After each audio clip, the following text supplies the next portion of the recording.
Astronauts and cosmonauts, we've seen them train and study for years to enable these select people to work and live aboard the International Space Station. We have seen countless hours of their activities live on television and in the media. With this wealth of experience and insight behind them, what do they think when they return to Earth? Without exception, these spacefarers simply cannot wait to get back into space.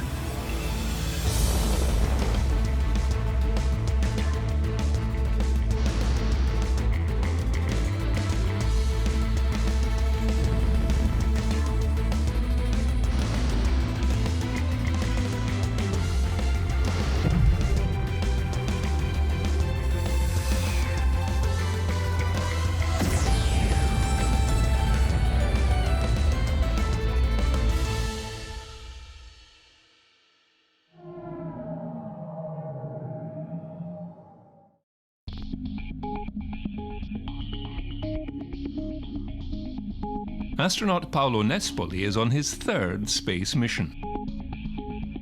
It's what I call becoming an extraterrestrial person. You know, it's losing your earthling things, and now you are really an extraterrestrial person because you don't think anymore about gravity, you don't think anymore about up or down, you think about what you need to do and position yourself so you can do it in the best way. You need to get used to working, to live first in space, being able to be very confident in the environment where you are. You need to be able to learn to translate extremely efficiently without banging into things. You need to be able to carry stuff. You need to be able to learn how to move around and do things, and how to sleep efficiently, how to work efficiently. And this takes like a month and a half.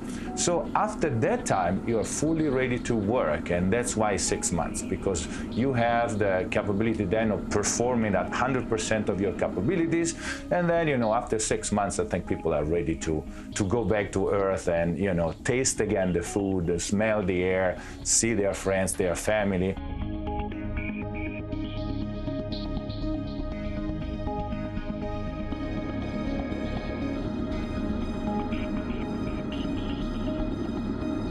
For me, it was an exhilarating experience. I mean, I found this thing of trying new things. I find it really good. I felt I was like a little kid trying to do something, you know, try to get crazy and get inventive. And sometimes I thought, I should try something like that. And I said, that's not possible. It's never going to work. And then you try it, and you see that it opens up all sorts of other things that you never thought about it. And that it's a very good feeling. I mean, this feeling of discovery.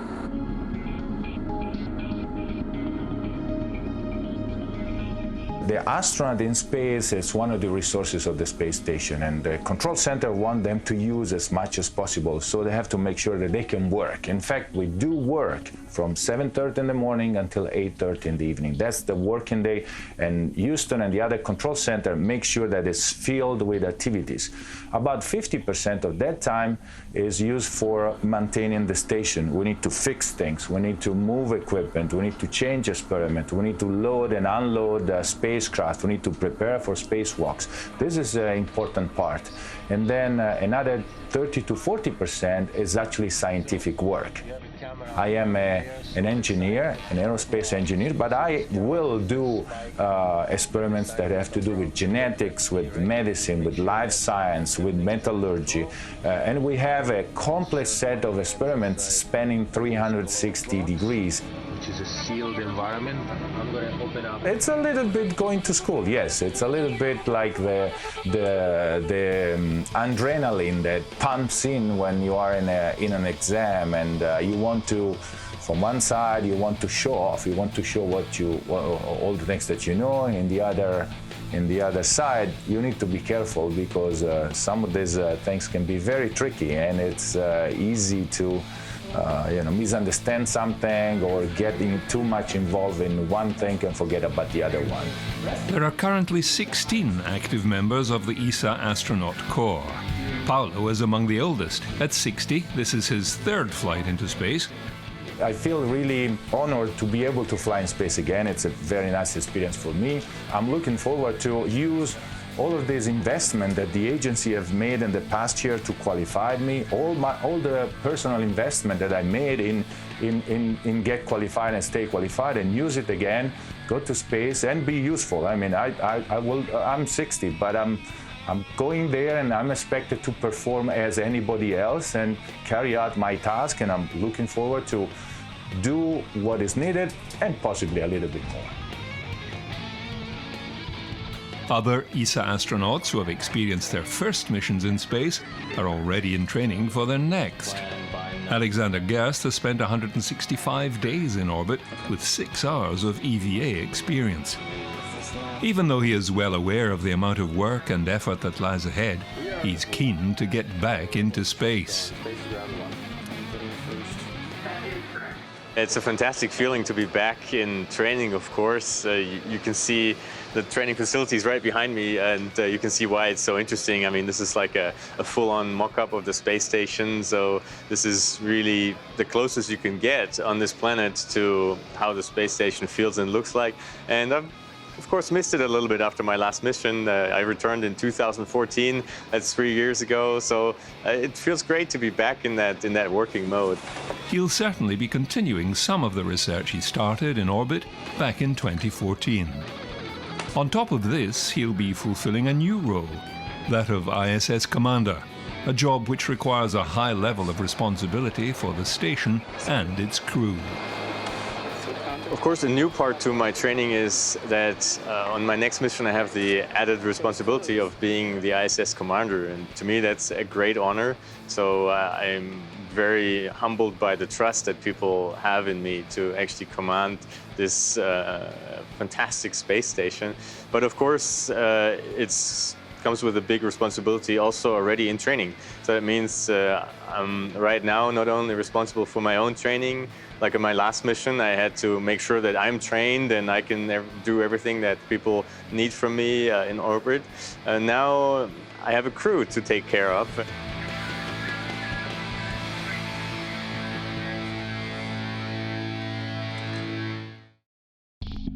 Another key element of the returned astronaut's life is to impart their considerable experience in order to help train the next rookie astronauts. Matthias Maurer, ESA's newest astronaut, has been training with astronauts Tim Peake and Luca Parmitano, both of whom boast extensive EVA experience. It's actually a lot of fun because I can relate what I'm doing on the ground to what I did in orbit, and it gives me perspective to how it's going to be while I train. And as a matter of fact, our feedback to the instructors is very well received because we can improve the training that we receive just by getting our experience into the equation. It's great to be back in Houston training again. I'll be in the neutral buoyancy laboratory very shortly with Matthias Maurer, the German astronaut, so my ESA colleague. Really looking forward to that as well, trying to sort of impart some of my knowledge from my spacewalk and to share my experience with Matthias. Here in Building 9, of course, it's great to be back, reminiscing about my time on the space station, but also learning about the new developments that are constantly changing on board the space station. Don't tether to this D-ring on the bottom, that's only for the battery. The other thing too is that you can shove this all the way in here and then this float. I have so many fantastic images and wonderful memories of my 6-month mission to space. If I was to have to choose one highlight, I would probably say the spacewalk was the highlight. Just going out of the hatch and seeing space, seeing Earth, and looking back at the space station from inside a spacesuit, that really was another order of magnitude over and above just the experience of going into space.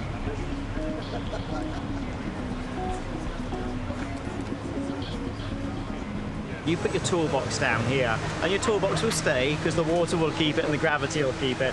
In space, you put your toolbox down, you look back, and it's gone, and it's up there, and it's all over the place. So, and all the tools inside your toolbox will all be floating around a lot more. So, the microgravity is really difficult in space.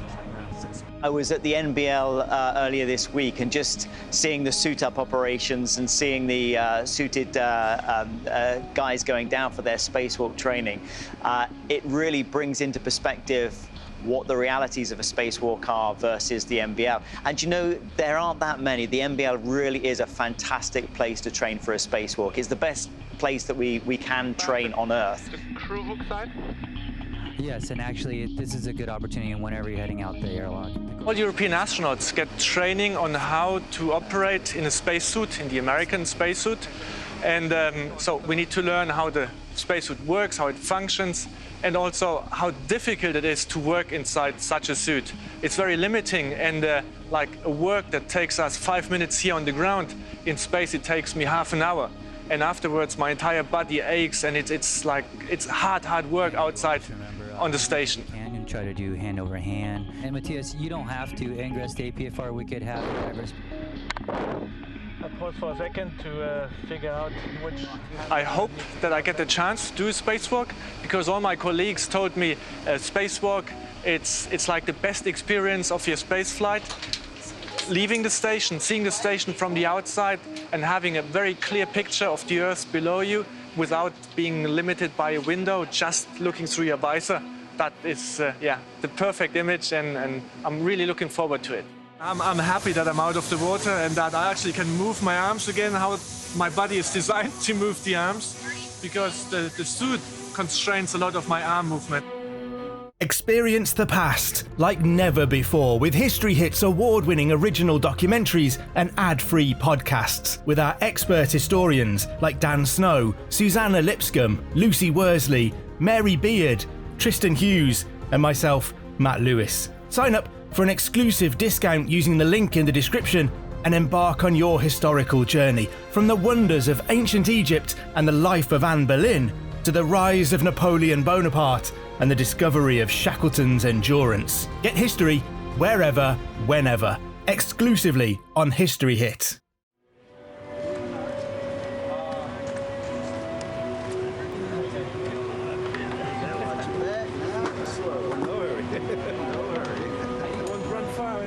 We thought it'd be a great idea. It kind of serves its purpose, but we found better techniques like safety tether paths. When you're in there in that position and you've got your grabber-daddy here, and you've got your grabber-daddy and everything, just even to see the unlock. I couldn't see it. It's good to just have one wire tie dedicated to a bunny ear. And of course you can pop this down and pop that up. Mine is this direction here. I like the joint to be on top because you'll find in the pool you need this to maintain your rigidity. This right now is in mortar, so in order to do the cal test, you need to either put it in retroclockwise or counterclockwise. There you go. That's a little different. Now you get your LED test, and now you know all your LEDs are working. Don't tether to this D-ring on the bottom. That's only for the battery.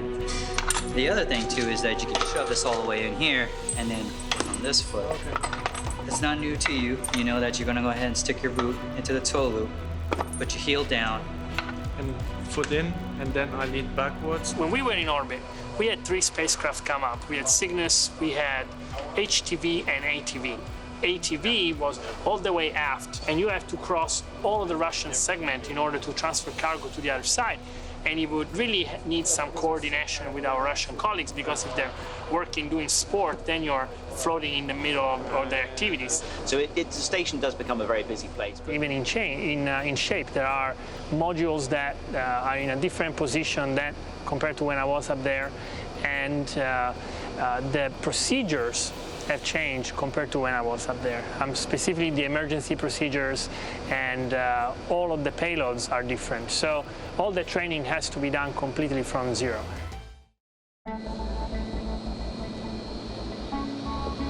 The seasoned astronauts still get a kick out of looking to the future, especially when it comes to new equipment and spacecraft like the Orion capsule. Visiting the Orion capsule today was really exciting, and it's the next stage in our space exploration. Europe is very much a firm partner in there. We're providing the service module for the first exploration missions, which is really exciting. Going back to the moon with a vision of using that same vehicle for some form of Mars transportation vehicle. Currently, we are flying to the ISS, but the ISS program will soon, become to an end, or it will become a commercial space station. On the other hand, we are also looking to fly much deeper into space. The ISS flies at 400 kilometers altitude, and with the Orion we can actually go into deep space, for example to the moon, which is 400,000 kilometers, so 1,000 times further away than the ISS. And actually this opens a new perspective into exploration. We will go to the moon, and after the moon we will go to Mars. And there are lots of adventures, lots of science that we can do in deep space.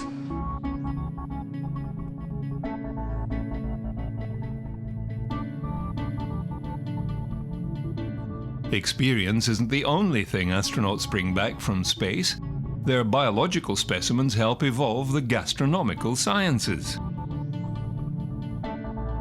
Here we are opening the samples we received from Thomas, coming directly from the ISS. There are different samples of urine collected during 10 days of tests.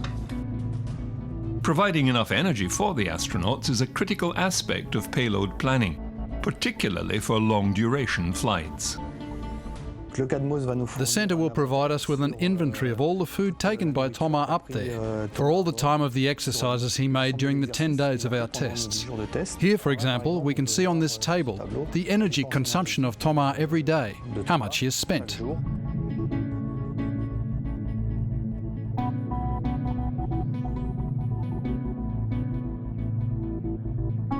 You can't order pizza to go in orbit, so the decisions about what to take with them can be critical for astronauts.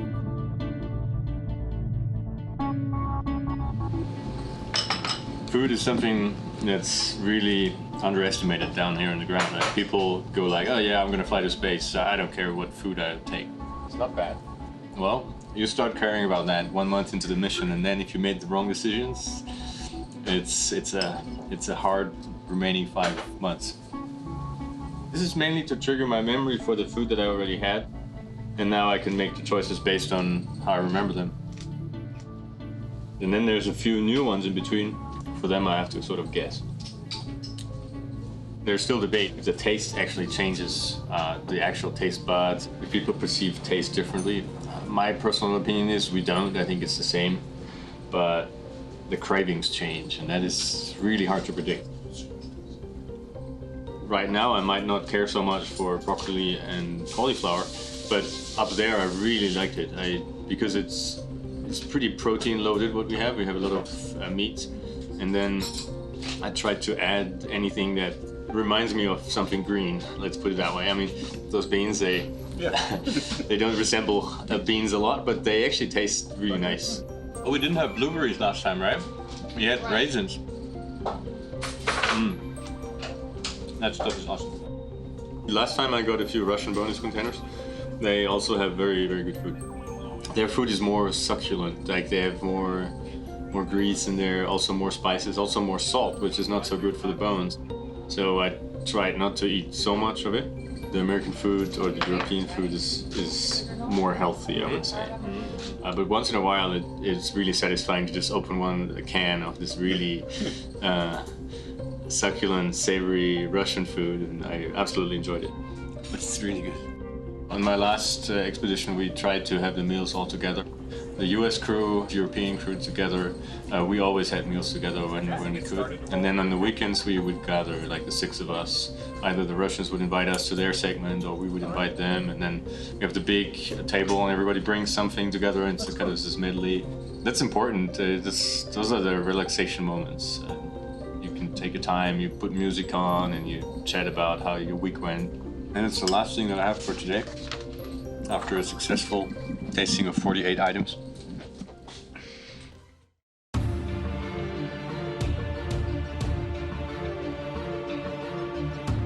With experience comes cooperation. ESA is now conducting astronaut training activities in China. Samantha Cristoforetti and Ruki Matthias were each teamed with 2 taikonauts, who between them have considerable spaceflight experience. We are basically practicing what would happen if there was an off-nominal landing. We wouldn't land on the ground, but we would actually land in the water, and we would have to survive independently for some time, and using the rescue boats and the rescue equipments, and exiting, of course, the re-entry capsule autonomously.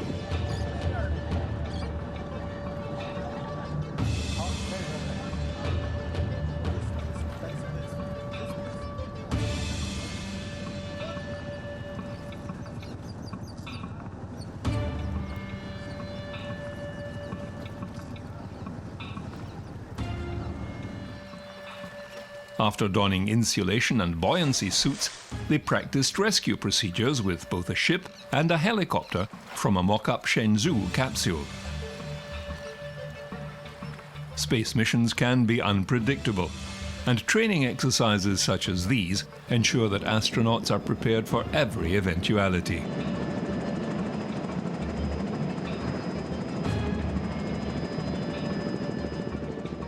The training experience so far is great. The Chinese are really well prepared. It's a high-level equipment. We get helicopter airlifting. We have a huge sea survival rescue ship, which is usually employed on the high seas. So very good equipment and a very good experience so far. Accompanying Samantha and Matthias in China were an ESA flight surgeon and a training specialist who gained insights into the different cultural nuances and approaches. During this training, I have had the opportunity to work very closely with our Chinese medical colleagues, and I'm very, very impressed about how they have combined their traditional Chinese medicine, which has thousands of years of history, with the most advanced medical knowledge that we can find now in the world. Training here is very, very well organized. So we have different ways of approaching training, which is inherited from the ISS program, but actually they are not that far away. So it means that we find common words and common understanding in the way they also organize this training. So for us, it's a very good sign for further cooperation with the Chinese. This training exercise wasn't the first collaboration between the two space agencies.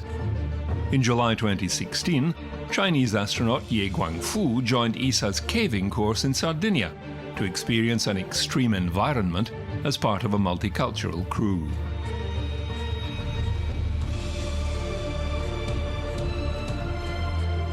Both activities stem from the 2015 agreement to boost collaboration between ESA and the China Manned Space Agency, with the ultimate goal of flying European astronauts on board the Chinese space station from 2022.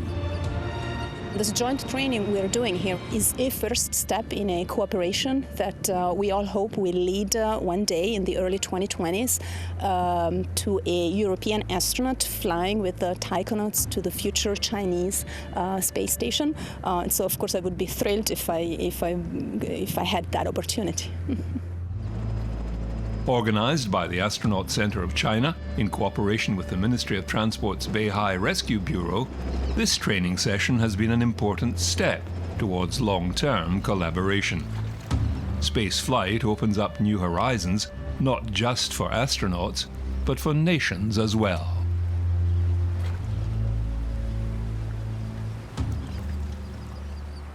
Yeah, so as you know, my last mission was called the Blue Dot. We focused on the view back, the perspective back from space onto our little planet Earth as it flies through the black universe. Now, on the new mission, we decided to take a step further, to even view with a bigger perspective, to acknowledge that it's not only about our little blue planet Earth, but that there's much more out there in the universe. And as the early explorers who sailed, beyond the horizon, towards the horizon, and even further, we named our new mission the Horizons Mission.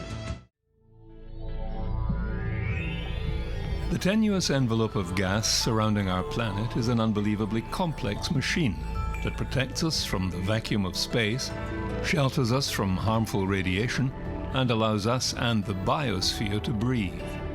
It is our atmosphere, and we need to learn much more about it so we can take better care of it.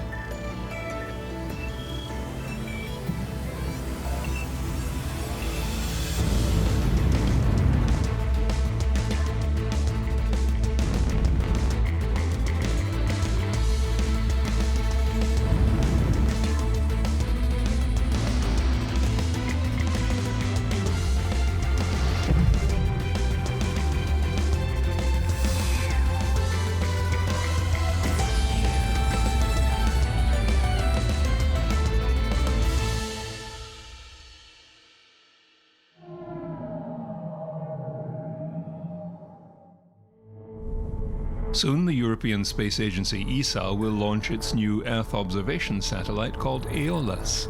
Using cutting-edge laser technology, Aeolus will provide near real-time observations of wind profiles across the globe. These will improve the accuracy of numerical weather prediction and climate modeling and advance our understanding of global atmospheric dynamics. Aeolus is one of the Earth explorers that is going to look at the Earth, trying to understand the wind profiles globally. And that's the first, it doesn't exist yet. The whole idea was that we only have wind measurements on very different small spots on the Earth, and we didn't have it globally. So the mission scientists have been asking for this because it's a gap in our measurement system. The mission aims to expand our knowledge of our atmosphere and weather systems. Aeolus will achieve this by providing global observations of wind profiles from space, providing data which has never been available before. It's unknown ground. It's what we call uncharted territory. So we are the first agency trying to get a satellite in orbit that looks at the Earth with a laser and trying to understand the wind profile, so the direction, the height, and the wind speed. And therefore improving the weather forecast. Because nowadays we only have at single points balloons that measure the wind, or airplanes that give us some data, or at fixed points, at discrete points. This will look down to the Earth in a polar orbit, will dump every 90 minutes the data to Svalbard. That will be distributed to all the European meteorological institutes. And then when you're sitting at home on your couch, you watch the television and you see a weather forecast that is much better than we have it today. Aeolus will fly in a sun-synchronized polar orbit 320 kilometers above Earth's surface. Its data will be sent to ESA's Svalbard ground station, located in the archipelago halfway between Norway and the North Pole, every 90 minutes. The satellite's main instrument is Aladdin. Yes, the way the Aladdin instrument works is to eject an ultraviolet beam down through the atmosphere, and then particles of moisture in the atmosphere at various levels are in motion because of the wind, and the system measures the backscatter from those particles using the Doppler effect and can detect the wind speed at the various altitudes, and that's the way the system operates.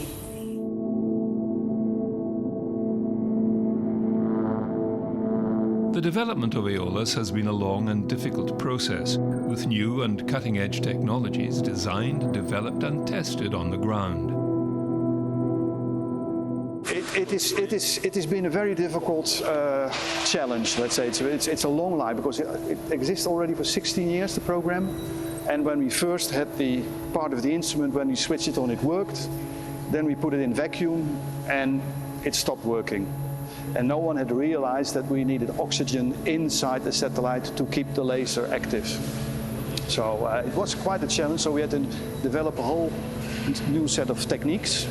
It's maybe a bit too detailed to go in all the details, but as a lot of technology has been developed, put in this nice little satellite which is behind me. Aeolus is another ESA Earth Explorer mission aimed at pioneering new technology while providing useful data about our ecosystem. It showcases the technological expertise of the European space industry and ESA's objective of monitoring and understanding the planet we all live on. The main challenge for us has been within the development of the Aladdin instrument. There's a very high-powered ultraviolet laser system in there that is an inherent part of the instrument. And the technology behind that laser system, the development of a stable laser, high-powered laser beam, and the optics that then focus and divert that beam through the system is very critical, and that's been a very key part of the development.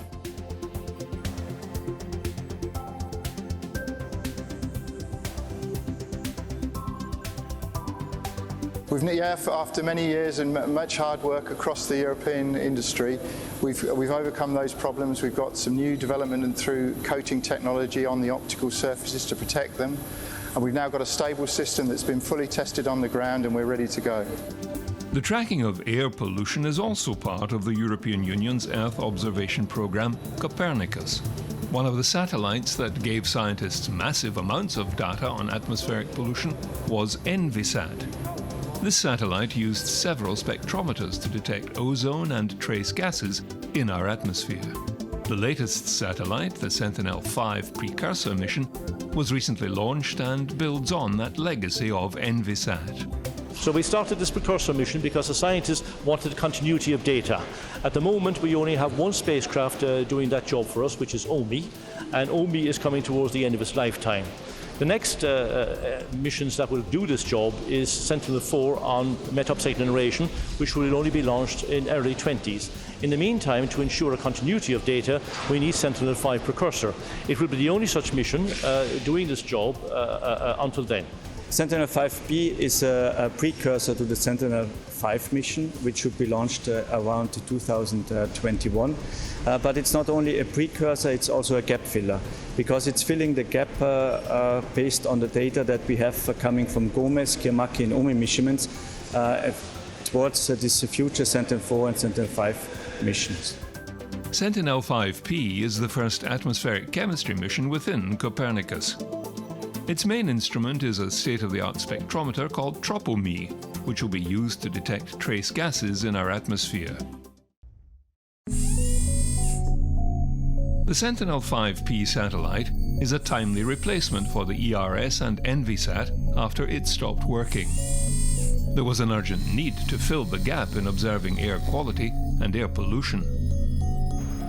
Furthermore, according to the World Health Organization, air pollution is responsible for over 3.7 million premature deaths worldwide every year. But the health costs are even greater, as many people suffer from non-lethal afflictions either caused or aggravated by breathing polluted air. Another major health concern on which Sentinel-5P is gathering data is the ozone in our atmosphere. When that ozone is depleted, ultraviolet light from the sun is no longer filtered. Increased exposure to UV light can cause skin cancer, immune system damage, and other ailments in humans. The TROPOMI data will be used operationally, so it will be used to improve the air quality forecasts. And air quality forecasts are of course important for people who are vulnerable to pollution. But also for the general public in case of big smog events. What we can do with the TROPOMI data is we can look at the emissions of pollutants, and when you see them changing over time, that is very important because we can see if certain policy measures have the right impact or where we see still increases and still have to do more to reduce the polluting emissions. A decline in air quality such as smog poses massive risks for people's health. And one of the main contributors to climate change is the pollution of our atmosphere by greenhouse gases such as CO2 and methane. This is why measurements on air pollution need to be undertaken everywhere. Like here, for instance, with a mobile measurement station at the University of Bremen. It detects smog and industrial emissions. These local measurements supplement and validate the global observations from satellites, which in turn are needed for scientists to study the air we breathe and the planet we live on. Well, the satellites are a key information base and knowledge base for the study of atmospheric physics, chemistry and meteorology. It's essential data because we need to know not just what's coming out at a given place, but we need to know where it's going, where it's depositing at the surface, how it's being transformed, is it going to be taken up by clouds and rained out, if so, where? And this whole transport and transformation process is a complex business. In general, we have this problem of unambiguously identifying anthropogenic impact from natural phenomena or natural behavior in this complex system and how we're modifying it. So this is the challenge for the science, which is a necessary prerequisite to enable good legislation and ultimately sustainable development. So in this context, measurements from space are essential because they provide us with the global picture or from the local to the global scale. The Sentinel-5 5P mission will have quite some improvements as compared to previous missions. For example, if we look at the spatial resolution, we will break a record, namely we will look at city scale because the nadir pixel size will be as low as 3.5 kilometers times 7 kilometers. So we can then investigate small-scale features over big cities and city agglomerates, for example. The mission will monitor the atmosphere using the TROPOME spectrometer to monitor various trace gases in our atmosphere and reduce data gaps between ENVISAT and Sentinel-5. By combining satellite data with the local measurements on the ground, scientists can properly monitor air pollution and how it impacts us and our planet. We have lots to understand to assess the impact.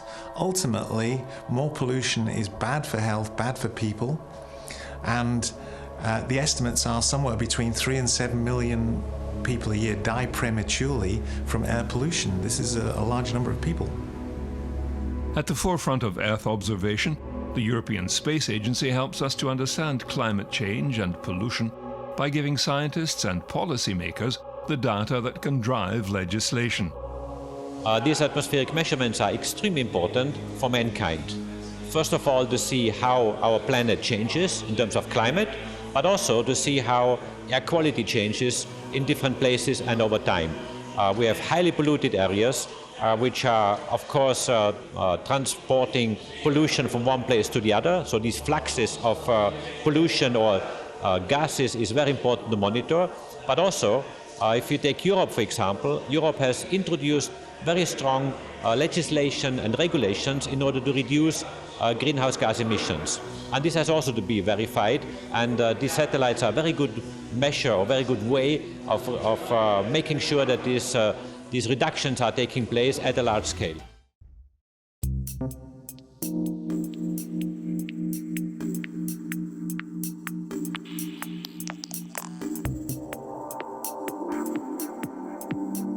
In the early 2020s, the space component of the Copernicus atmospheric services will be extended through the addition of Sentinel-4 and 5 missions. Sentinel-4 will be a geostationary mission, whereas Sentinel-5 will be a low polar orbiting mission like Sentinel-5P.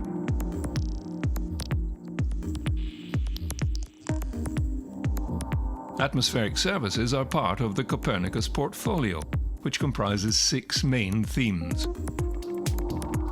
marine, land, emergency, security, climate, and atmosphere, giving a complete overview of our planet's health and its evolutions.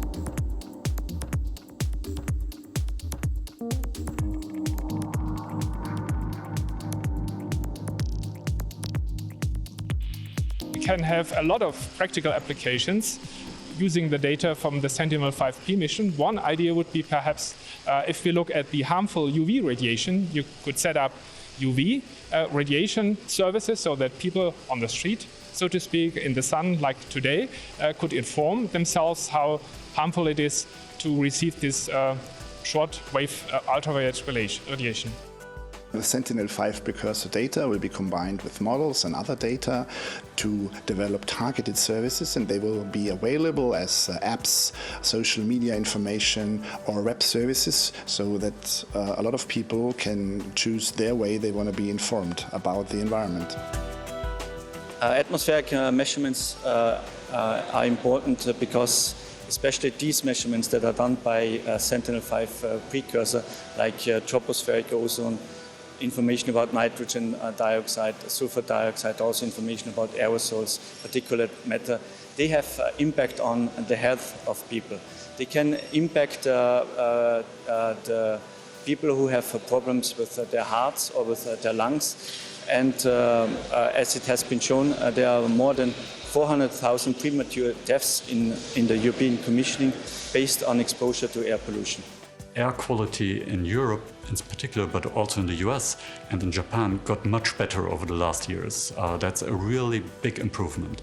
And at the same time, air quality in the developing countries, in particular in Asia, has gotten worse because they use much more energy nowadays, and that's a big source of air pollution. Also, if they are using more cars, that will pollute the air more.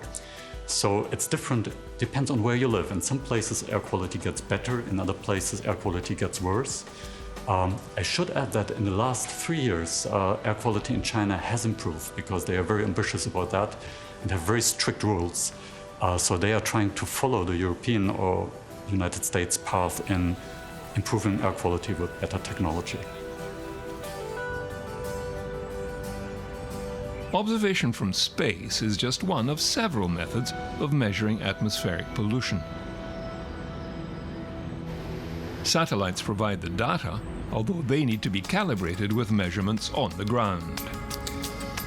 So we are offering a comprehensive analysis, integrating data at different scales. So we are using observations, we are combined with modeling, with satellite data, and all this information is complementing each other. This is the good thing of this kind of analysis. Satellite have the advantage of providing a global picture. Trends, you can study trends very well, how the main flows are taking place. But satellite data, they don't have the resolution to get in detail in the individual processes. So here, with our in situ measurements, we are getting in one particular point, and we get deeply in the detail.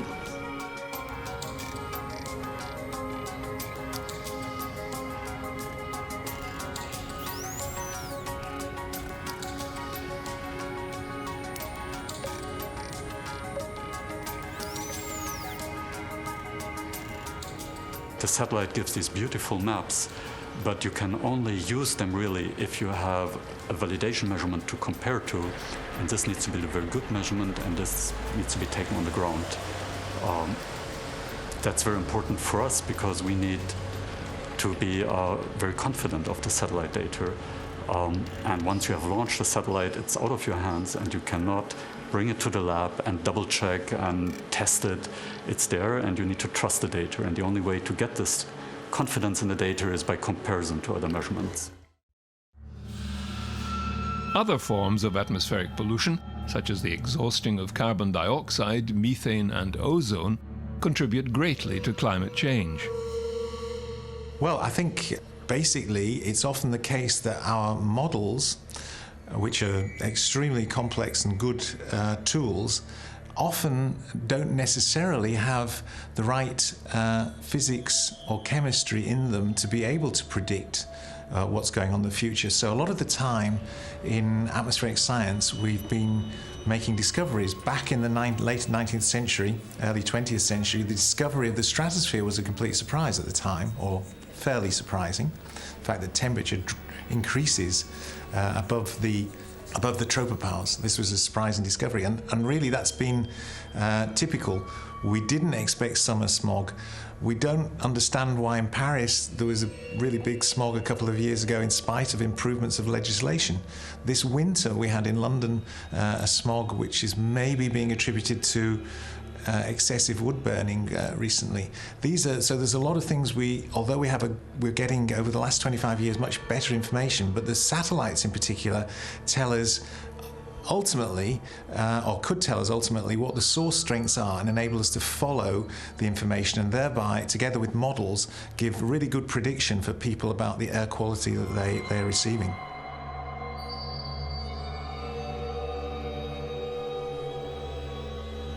The Copernicus program is very important for Europe and for the world. First of all, the Copernicus program is providing free data to everyone at any place in the world. So many users, not only in Europe, but also in America, in Asia, are using our data in a very large scale and very significantly. So therefore, Copernicus is really monitoring the health of our planet from all dimensions: the atmosphere, the oceans, the land surface, the ice caps, and this whole system of the Earth composed of these components is monitored constantly with Copernicus. And therefore it is really important to see what is the state of our planet and how it will evolve in the future. Well, the data can be used for different applications. So, for example, for the air quality forecasts, it's also used by KNMI, for example, for the UV forecasts. And we also use it to warn the aviation for volcanic ash plumes. On top of that, the data will also be used by scientists around the world to study the atmosphere and to study how man is changing the atmosphere over time. Continuous monitoring is very important, especially when you're looking at slow changes, and an overlap between the data is then really necessary to be able to glue these different data sets together to one data record. And we have data records from these kind of instruments starting in the 19s, for example, for the pollution. It's very important to maintain these valuable data records and to extend them into the future. Well, the data is important for our climate research and also for our environment, because the air we breathe, it could be changed due to all sorts of pollution events. And then a second example is that we need to monitor our ozone layer. Since ozone is destroyed due to chlorofluorocarbons, Sentinel-5P will have also the role to monitor the further evolution of the ozone layer. Mankind can halt the pollution of our atmosphere with good legislation. The European Space Agency, ESA, works tirelessly to monitor our planet and the air we breathe. We need a future where we, with so many people on the Earth, are in a position to maintain a good quality of living for human beings, but also for the biosphere.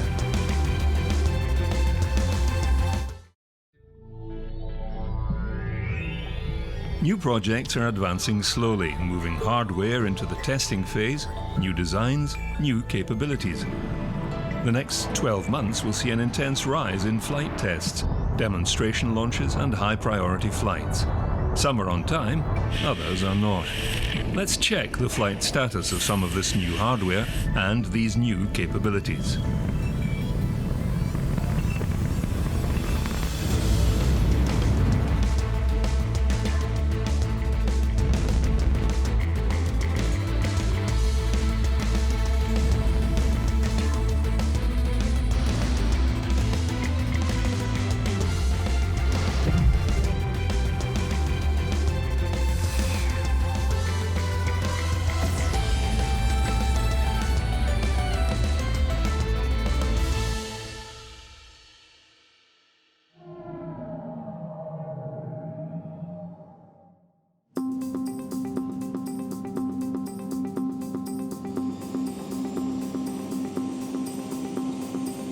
Early morning at Armstrong Flight Research, Edwards, California.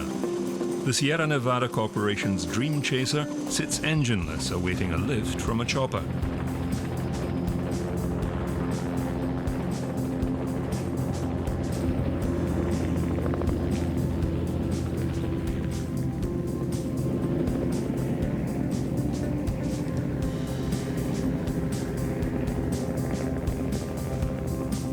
Lift and release.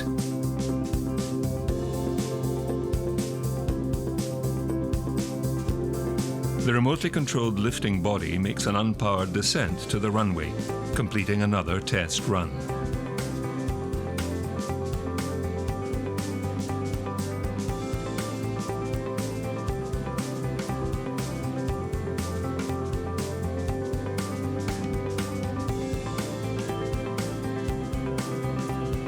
The 10-year project has had its difficulties, but now the pilotless cargo ship is a step closer to a 2020 launch with cargo to the ISS.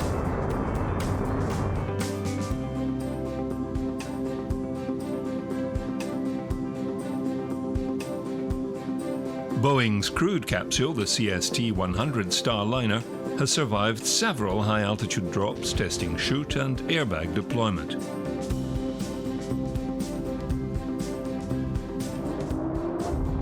Weight and aerodynamic issues have pushed testing back by 8 months.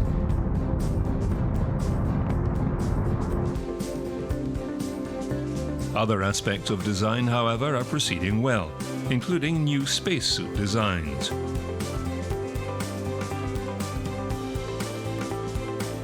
We needed a suit that was airtight, could withstand the pressure differential, could get the crew down from an extremis situation, whether it was a fire or a cabin leak. Underneath these shoulder covers is some material that we've developed that really helps provide pressurized mobility while still preserving unpressurized comfort. You can pretty much lay there without any external cooling, right? It's that comfortable. It's something that I could stand here like this in and not have to worry about developing a big heat load. The gas intake valves are located on the abdomen for easy access. The lightweight gloves and connections allow easier attachment and come with added technology. A neat feature about these gloves is they have a advanced material here that enables you to interact with a capacitive touch screen.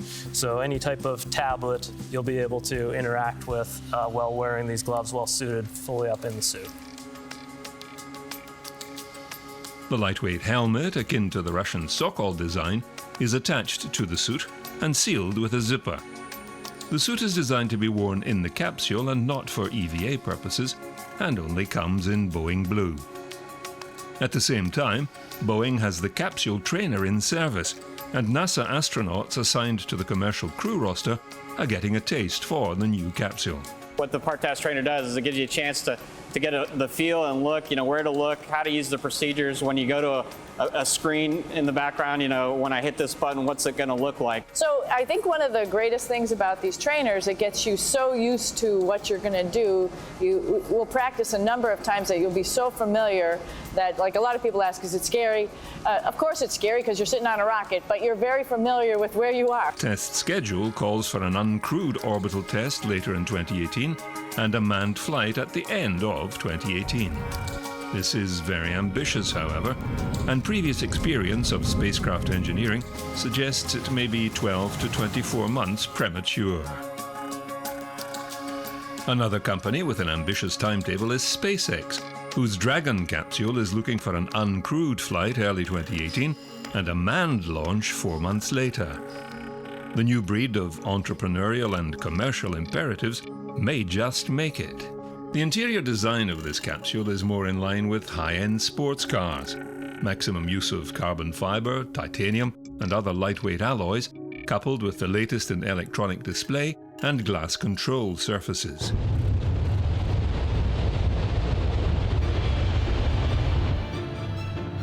Far more commercial in feel than the usual NASA or Russian practicality and minimal comfort ergonomics. 50 meters per second. Slightly below nominal. We're over 1 kilometer. Trunk deploy. Drugs look good. Sequencing domains. Their capsule is well along its testing phase, having completed both static and pad abort exercises, including parachute deployment test. A wild ride indeed.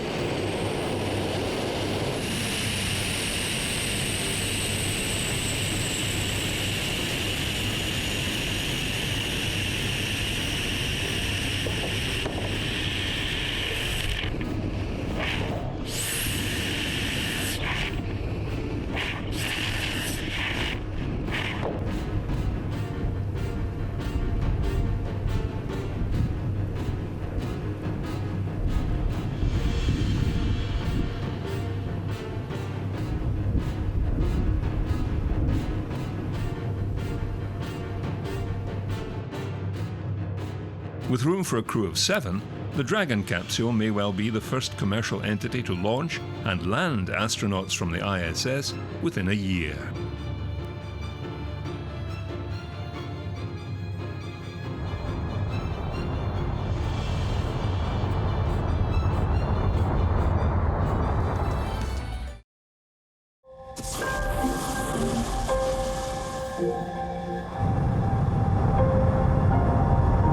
Unity spaceplane of Virgin Galactic has been building its test credentials slowly but steadily.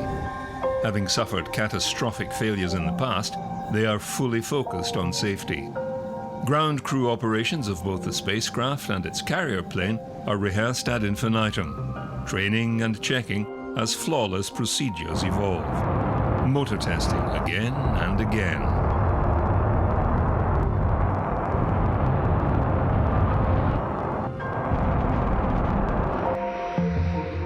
Unpowered flights, carried aloft by the White Knight II.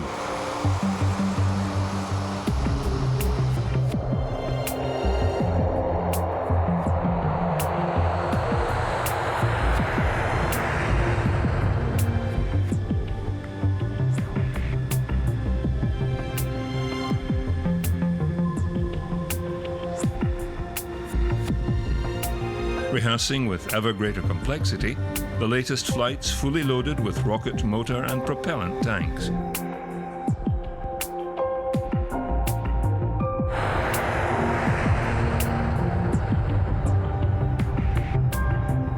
The pilots performing a perfect landing.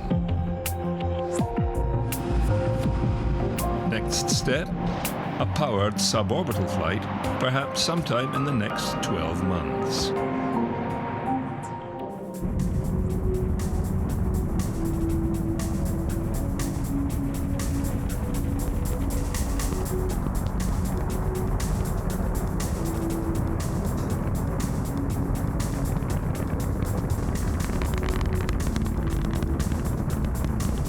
The newest space-capable nation, New Zealand, is preparing the second launch of its Electron rocket. Powered by Rocket Lab's homegrown 3D-printed Rutherford engine, their second test launch is imminent, designed for the small satellites in low Earth orbit at a fraction of the standard cost. If this second test launch is successful, then Rocket Lab may drop the third and final test flight in favor of full commercial deployment next year.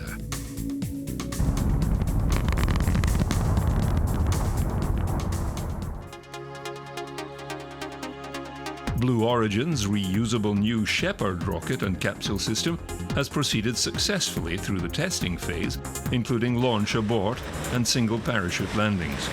It won't be long before 6 paying passengers will fly into space. New Shepard has cleared the tower. There it is, 70,000 pounds of thrust pushing that crew capsule. Okay, so those 3 mains are reefed right now to keep them small. The reefing will remove shortly to fully expand, as you can see.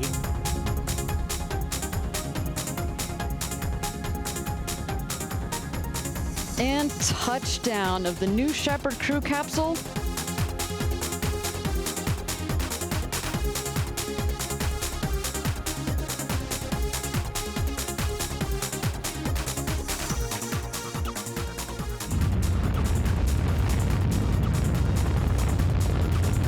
Blue Origin is also developing a multi-stage version to reach orbit.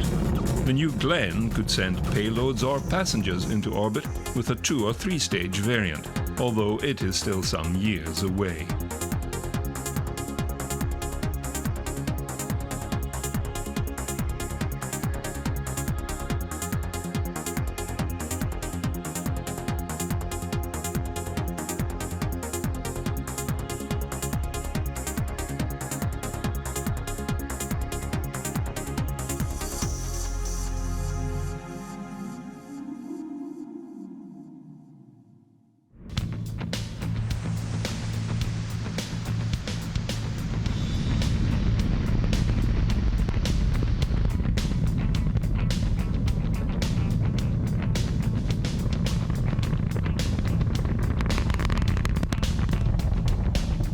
Delayed several times from an over-enthusiastic launch timeline, the Falcon Heavy will undergo a static fire test of all its 27 engines in the coming weeks. The first test flight will follow within the first 2 or 3 months of the new year.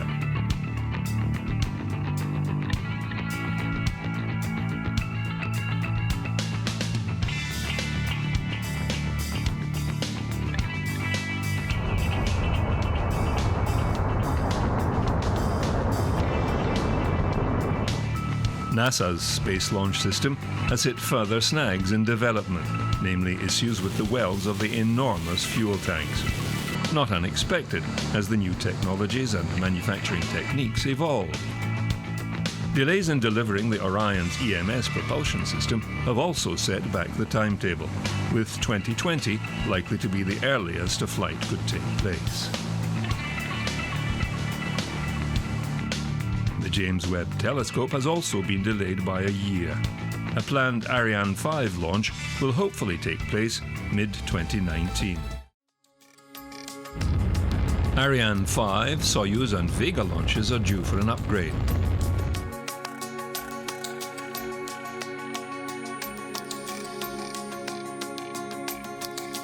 At the European spaceport in Kourou, French Guiana, the new launch facilities for ESA's Ariane 6 launcher are being built.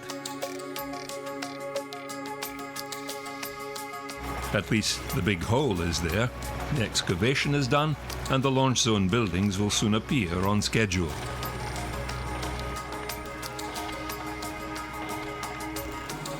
The independent access to space is, of course, the primary objective. And we always used European developed launchers to fulfill this objective. We were lucky enough that we were very successful also on the commercial market with Ariane 5. We still have over 50% of the commercial market. As we all know, this environment is exposed to fierce competition. The offer of launch vehicles from 2020 onwards will be significantly higher. And we have designed Ariane 6. We have designed it to cost. We have designed it to be able to go against this fierce competition in 2020 onwards. And for this, of course, we also use this launcher to deploy European flagship programs like Galileo. This move is associated with a change in the governance of the European launcher sector, based on a sharing of responsibility, cost and risk by ESA and private industry. We are in the middle of the full development of the launcher Ariane 6 and of the base, which is ELA-4 in Kourou. I can say that currently everything goes well. It's on track. We are now in the situation where the configuration is clear. We know exactly what the configurations are with the Ariane 62 and the Ariane 64. The first one is for institutional payloads mainly because it's a single payload version where we can launch up to 4.5 tons in a sun-synchronous orbit. And the Ariane 64 enables a dual launch, which goes up to 10.5 tons in an equivalent geostationary transfer orbit. ESA and its member states have a new role in Ariane 6 in the sense that we change governance. Governance by giving more responsibility to industry, to the private sector, while the public sector has defined the high-level requirements, which means that we said we want a cheaper launcher, we said we want an environmental friendly launcher, we want a flexible launcher, and this is absolutely key in the current situation to be ready to catch new markets, and Ariane 6 will be the right response to that.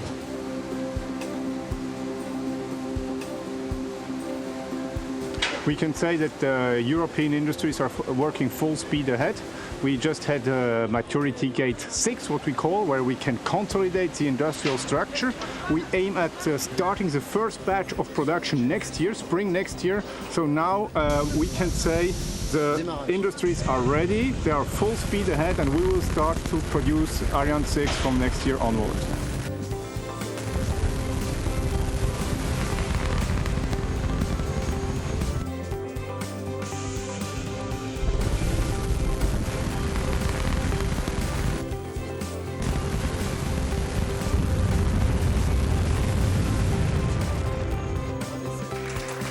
It is very clear, in a definition of a space power, the independent access to space is part of it. Ariane 6 and Vega C is the new family of the European independent access to space.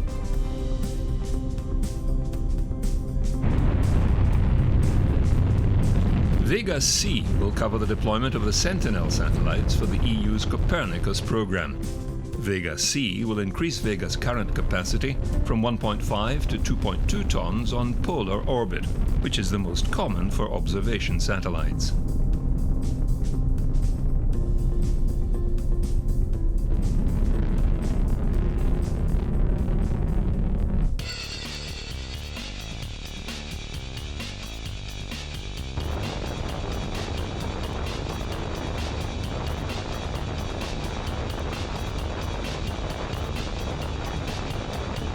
For Ariane 6, the pad will be different from previous launches in Kourou, with a horizontal preparation of the stages. The first launch is still on target for sometime in 2020.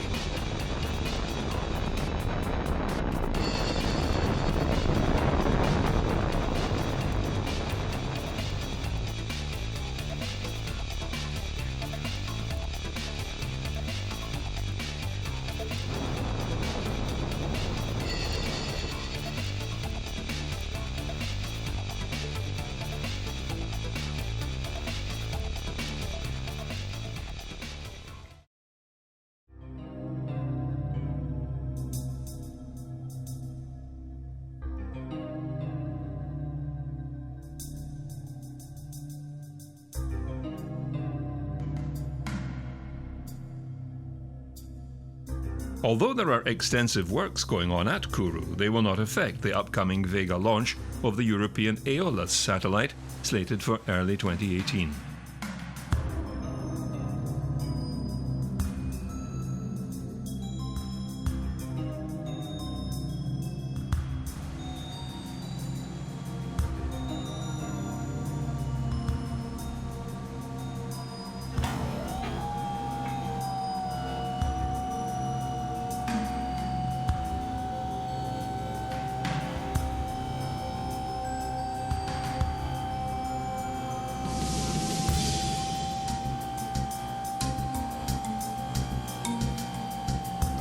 Next major launch is the TESS exoplanet survey mission. The satellite has completed pre-flight tests and is the first NASA astrophysics satellite to be launched under contract with SpaceX. The current launch window of the Falcon 9 is no earlier than March 2018 and not later than June 2018.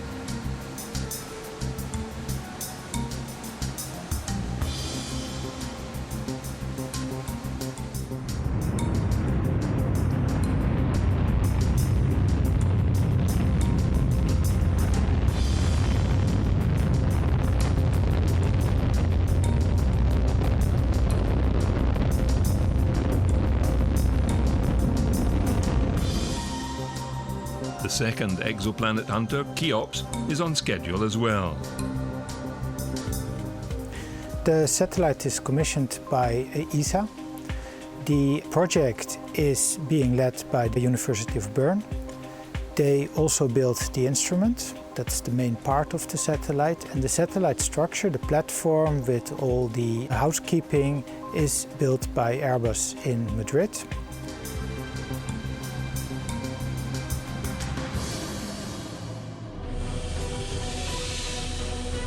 The satellite has gone through rigorous pre-flight tests, including vibration, acoustic and vacuum chamber tortures, and is on track for a late 2018 launch aboard a Soyuz launcher. Gage du AVKM.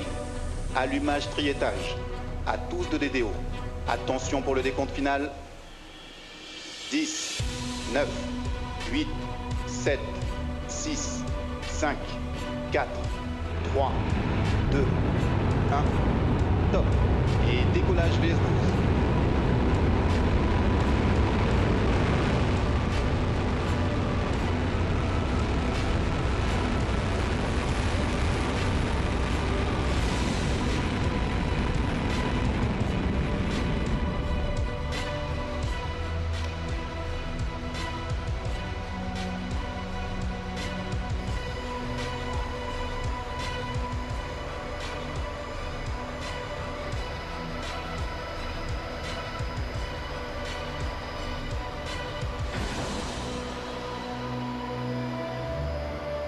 Bepi Colombo, the joint JAXA-ESA project bound for Mercury, is ready to launch.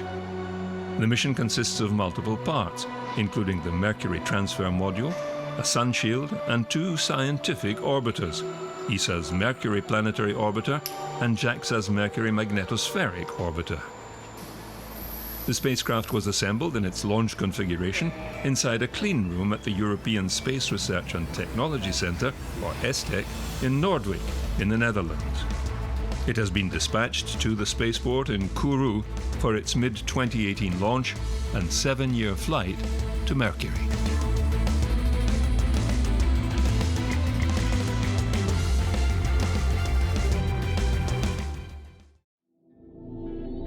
For over 50 years, we have bombarded Mars with our probes and landers, spying from orbit to map the terrain, finding her strengths and weaknesses. On the surface, probing for her resources and learning of her defenses.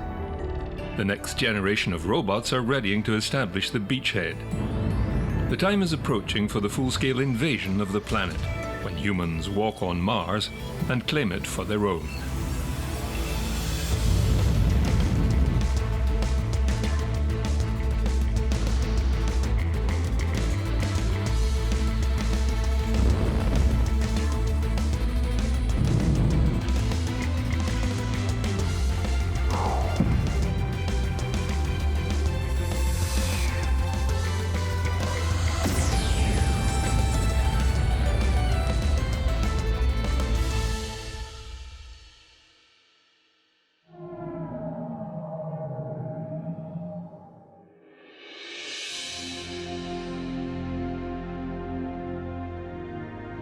The conquest of this enigmatic planet so far away has been both challenging and rewarding.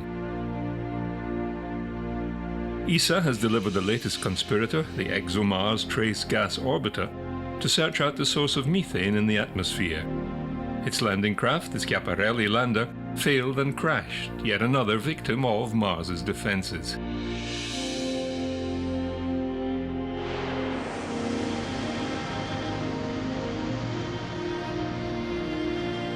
The ExoMars orbiter, now captured by Mars's gravity, has begun the challenging process of adjusting to a circular orbit without fuel. This involved using the shifting Martian atmosphere to gradually slow the satellite in a process known as aerobraking.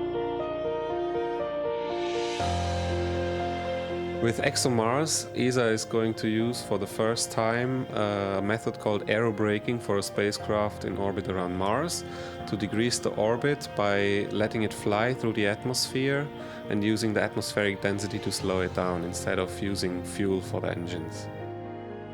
We have to take a lot of margin to be sure that even if we go through a moment where the atmosphere is more dense at the altitude where we are flying, we are still safe with the spacecraft.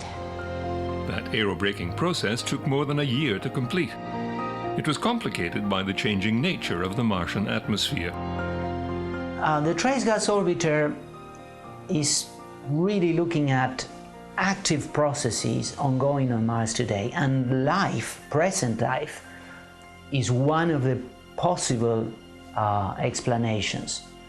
So it will be really a Sherlock Holmes work to try to put together a case for whether it's geological or biological activity that is responsible for the methane. Meanwhile, plans are well advanced for the ExoMars 2020 mission, with the final design of the rover nearing completion. And scientists have shortlisted two possible landing sites to put it to use: Oxia Planum and Morth Vallis. Both are shortlisted because they have had an abundance of water in the planet's early history, the main building block for life.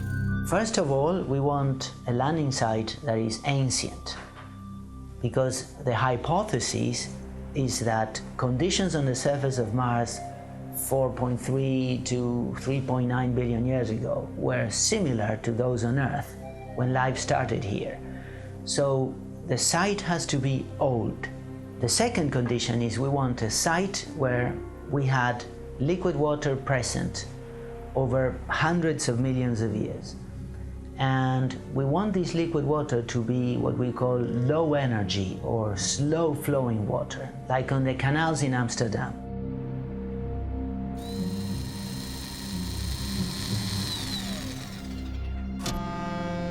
The rover then scouts around for the ideal locations and, with its driller apparatus, digs deep into the earth to extract soil samples, which will be placed into its onboard chemical analysis equipment, hoping to find ancient signs of life.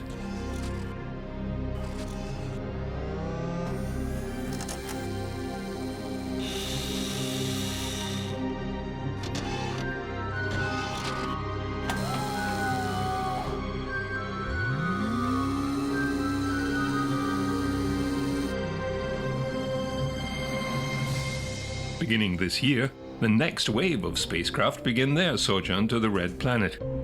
NASA's InSight mission, the first to be launched from Vandenberg Air Force Base in California for another planet, is preparing for liftoff. The vehicle had already been through its pre-flight test and had been shipped to the launch facility. It is crucial that all aspects of the lander are in perfect operational readiness. The probe is destined for the equatorial region of Mars and will look deep into the heart of the planet.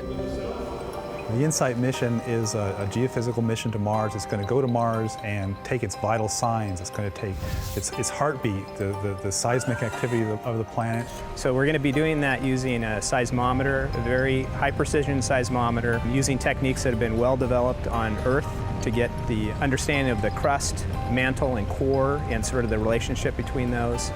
It's going to take its temperature by measuring the thermal gradient of the surface, which tells how much heat is coming out. We also have a heat flow probe, we call it HP cubed. And what that does is it's going to basically take the temperature of Mars, and from that it'll be able to understand what the thermal flux is over the course of a full Martian year. And it's going to sort of measure its reflexes by looking at how the rotation wobbles with the tidal effects of the sun. Our final experiment is called RISE, and that's going to be looking at basically the wobble of Mars to help understand what the core size may be in composition. InSight isn't just a Mars mission, it's really a mission to the terrestrial planet interiors. So Mars is kind of the Goldilocks planets. It's not too big, it's not too small, it's just right.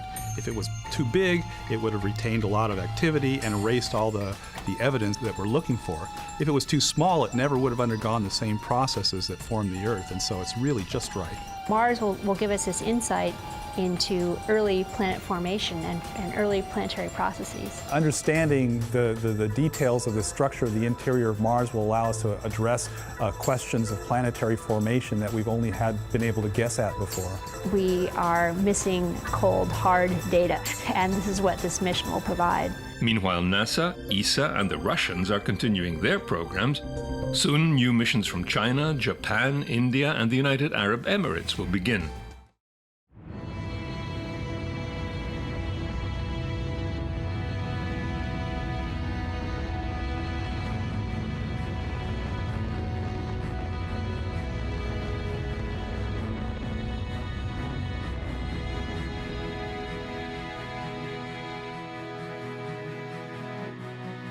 Getting humans to Mars is the pressing goal of NASA and other adventurous parties. Many big aerospace corporations contractors have all been at the drawing board working out the immense engineering and logistical challenges. They all concur that to get to Mars, you need more than a big rocket.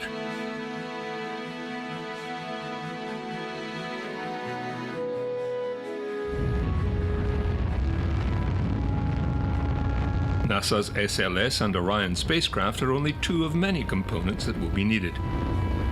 With some more political emphasis, NASA, in concert with other agencies including ESA, Canada and the Russian space agencies, are able to push ahead with the Gateway Facility concept.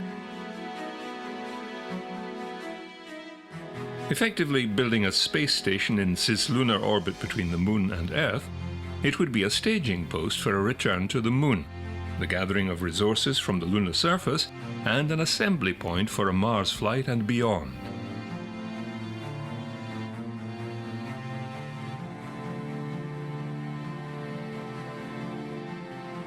Orbital ATK is one of 6 companies selected for NASA's Next Step 2 program, a public-private partnership for commercial development of deep space exploration. Not the first to suggest the Moon be a staging post, Orbital ATK recommends a parking orbit in cislunar space built from its successful Cygnus cargo craft.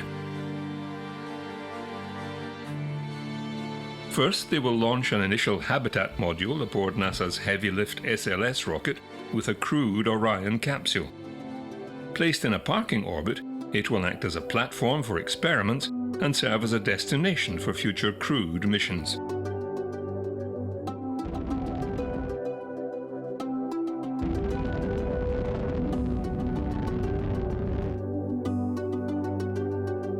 By 2025, additional modules would be added to the habitat, allowing deliveries of crew supplies and experiments, and serve as a waste disposal vehicle at the end of their missions.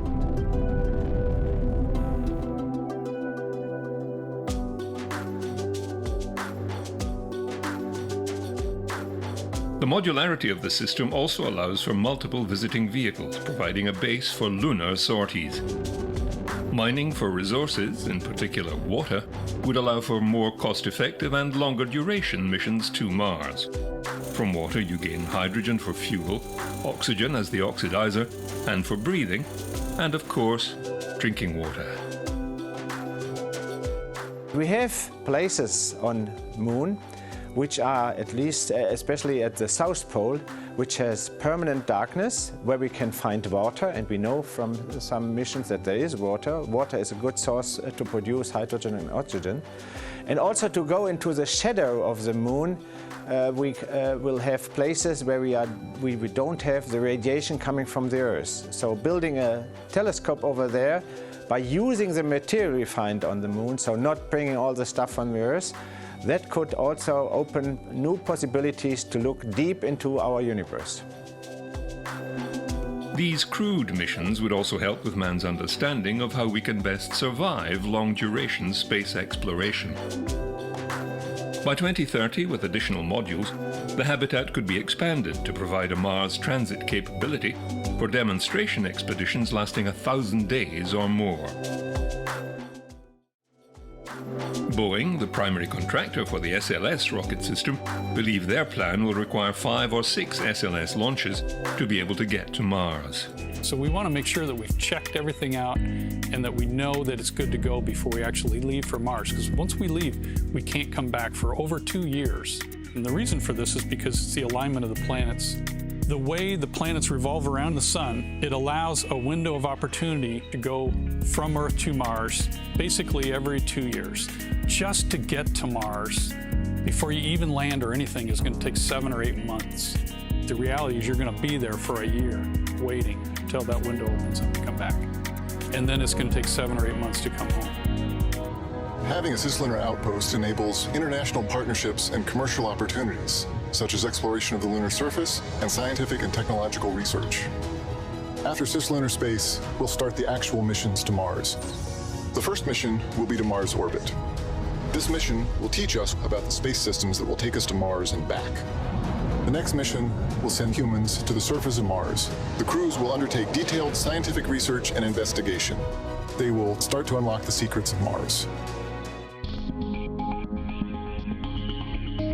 Their initial concept, now under development, consists of a power and propulsion bus to provide electric power and propulsion, 2 habitat modules, an airlock module, and a logistic work module, then supplied by cargo and crewed modules from the US and Russia. And finally, it could be used as the vehicle and habitat for long-term exploration of space.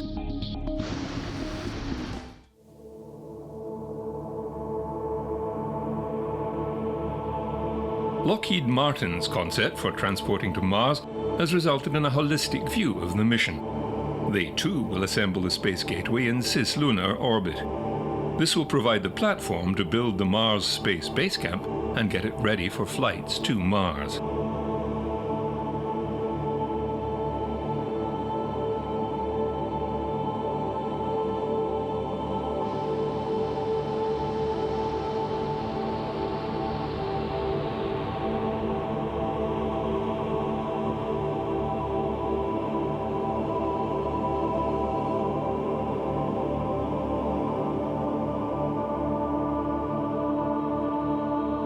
They see that Orion is a part of a larger system that provides the supplies and the scientific equipment needed for the journey. This resulted in what they are calling Mars Base Camp.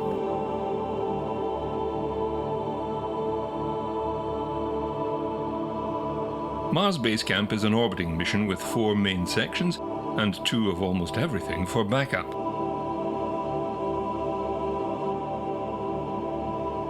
Four large commercial solar arrays to generate electricity to power the spacecraft. For propulsion, we have 2 cryogenic stages, one either end, and 2 tank farms to store the fuel and oxidizer. Within those stacks lie 2 habitat modules and a large central living space to eat, sleep, and exercise.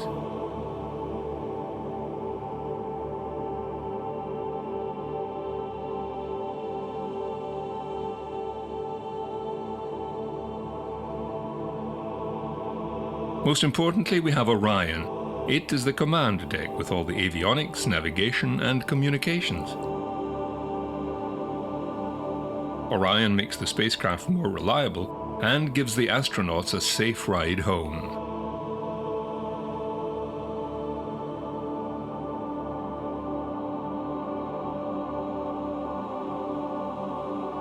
The orbiting crew could also investigate the two moons of Mars, Phobos and Deimos, deploying landers or robots for sampling, even astronauts to explore the surfaces of these moons.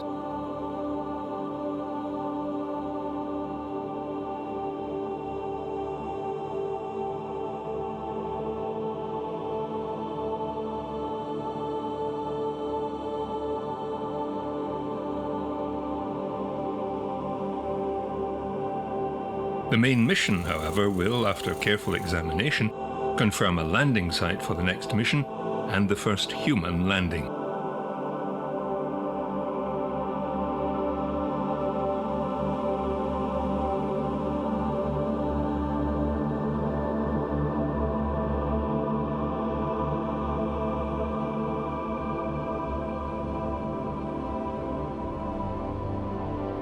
From orbit, the astronaut scientists will have access to the entire planet's surface for rovers and drones to be able to make real-time decisions about where to go and what to examine, retrieving samples from the surface for study.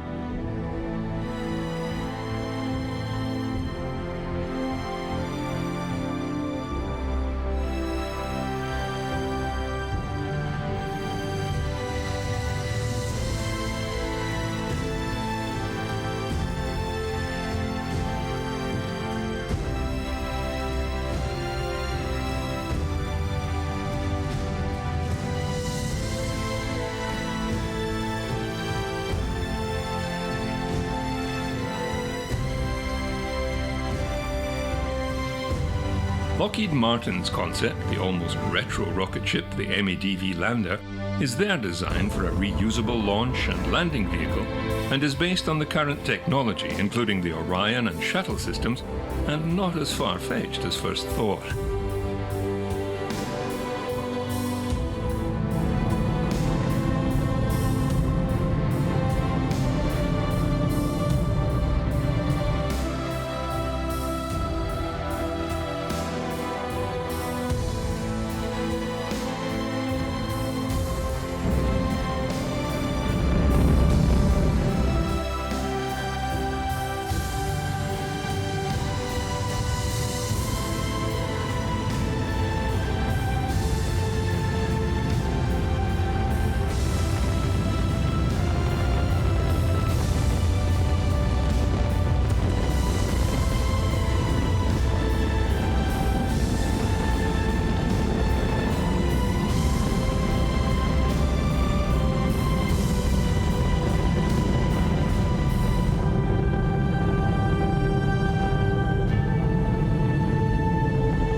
Reusability and innovation will conquer Mars.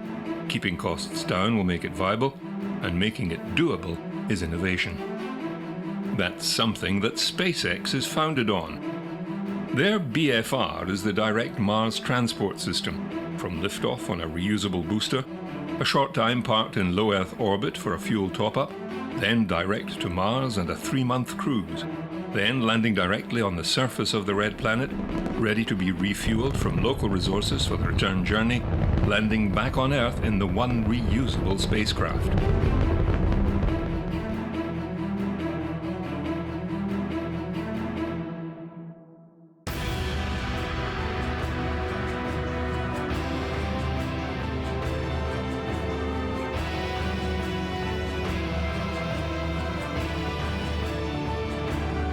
In the meantime, SpaceX is testing its Falcon heavy rocket system in preparation for its maiden voyage.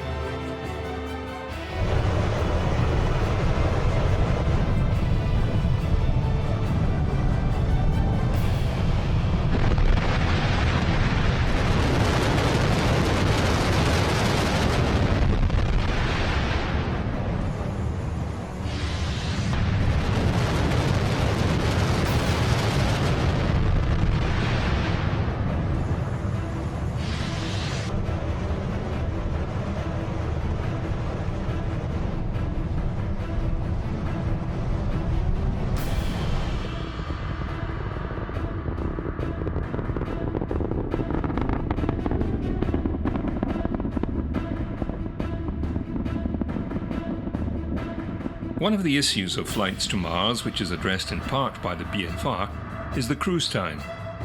In theory, SpaceX has it down to 3 months. The other NASA-led systems will take 7 to 8 months, a long time to house, feed and power a crew with little to do. Getting there much faster would be a game changer.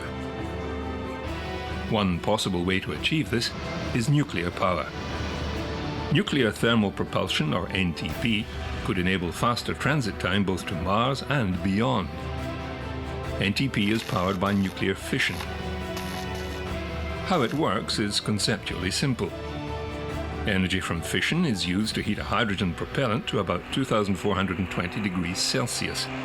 This hydrogen is then accelerated through an exhaust nozzle, resulting in a propellant efficiency roughly twice that of the best chemical rocket engines. For example, it may be possible to fuel modern NTP systems with low-enriched uranium instead of highly enriched. The physical size of an NTP engine is largely determined by the rate at which fission energy can be transferred to the hydrogen propellant, but the equivalent volume of the uranium that would be split is actually quite small, roughly that of a toy marble.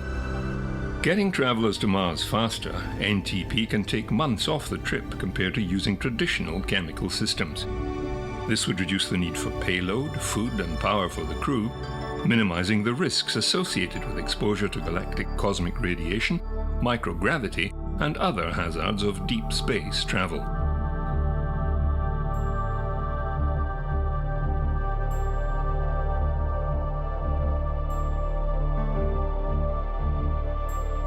The maturation of nuclear thermal propulsion will also promote the successful development of the kilopower fission power systems for use on the Moon, Mars, and other destinations, as a main source in situ for life support, communication, industrial and other diverse applications.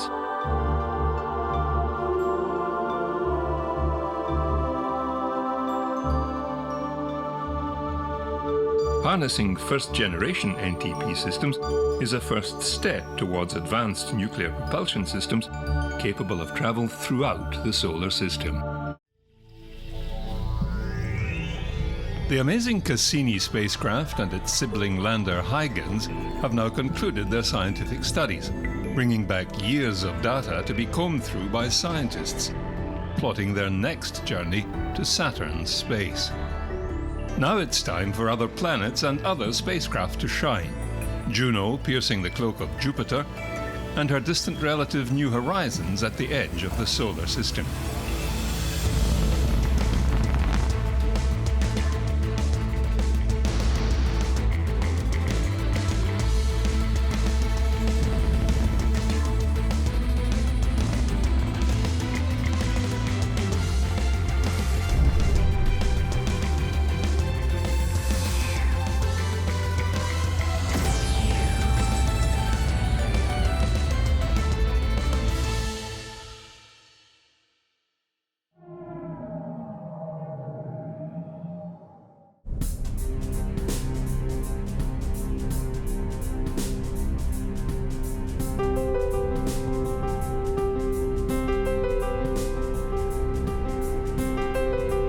After 20 years, the Cassini project finally comes to an end in dramatic style. But with one door closing, another opens. Now the enviable task of having to unravel the data Saturn has just laid bare begins. And they have literally just scratched the surface.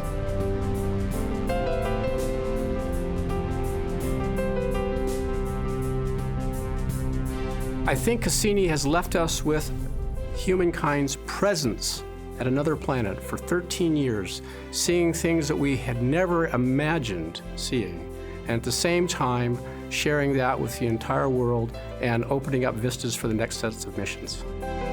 One of the issues facing scientists when looking at exploring the new frontier is leaving it in a better state than they found it. So eliminating the problems of space junk or the introduction of alien microbes is paramount in their decision-making. But it also helps us satisfy a planetary protection requirement. We're protecting the tiny moon Enceladus as well as Titan. Both of those have global oceans underneath their icy crusts, and just in case there might be life in those oceans, we don't want Cassini to crash into one of those moons once we're out of fuel.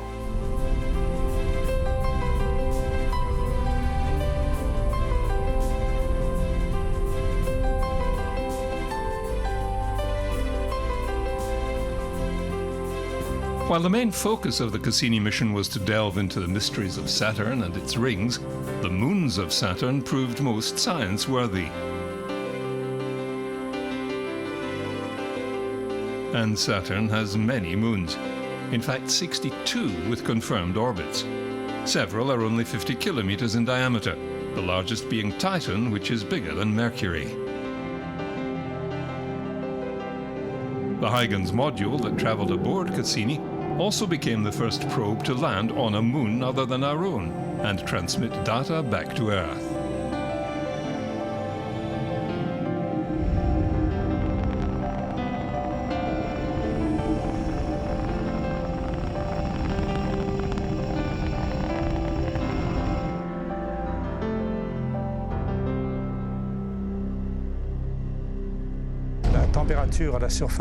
The temperature at the surface of Titan is about minus 180 degrees, so it's very cold. The landscapes of Titan look a lot like those we have on Earth. We have rivers, lakes, seas, almost oceans of methane. It rains methane or a mix of ethane and methane, so there are lots of meteorological phenomena or geophysical phenomena on Titan that makes you think of what happens on Earth. But the ingredients are quite different. But it is Saturn's sixth largest moon that excited many scientists, as it is virtually covered by clean ice and ejected plumes of water into space. My favorite moon is Enceladus, and the reason I'm partial to Enceladus is it's the moon that my team discovered a water vapor plume at. But not only is there liquid water underneath the surface, but there's organic material, there's a heat source. And you know, when people get excited about the potential for life elsewhere in the solar system, there are four things that you need. You need a heat source, you need liquid water, you need organic material, and you need those three things to be stable over some period of time so that life could potentially form. At Enceladus, we've got three. We're not sure about the stability over time yet. And so based on the Cassini observations we made back in 2005, we've had lots and lots more flybys of Enceladus. We now understand it much better. We understand what organic material is there. I mean, one of the instruments, the ion neutral mass spectrometer, in a very close flyby through the plume, found some ammonia in the plume.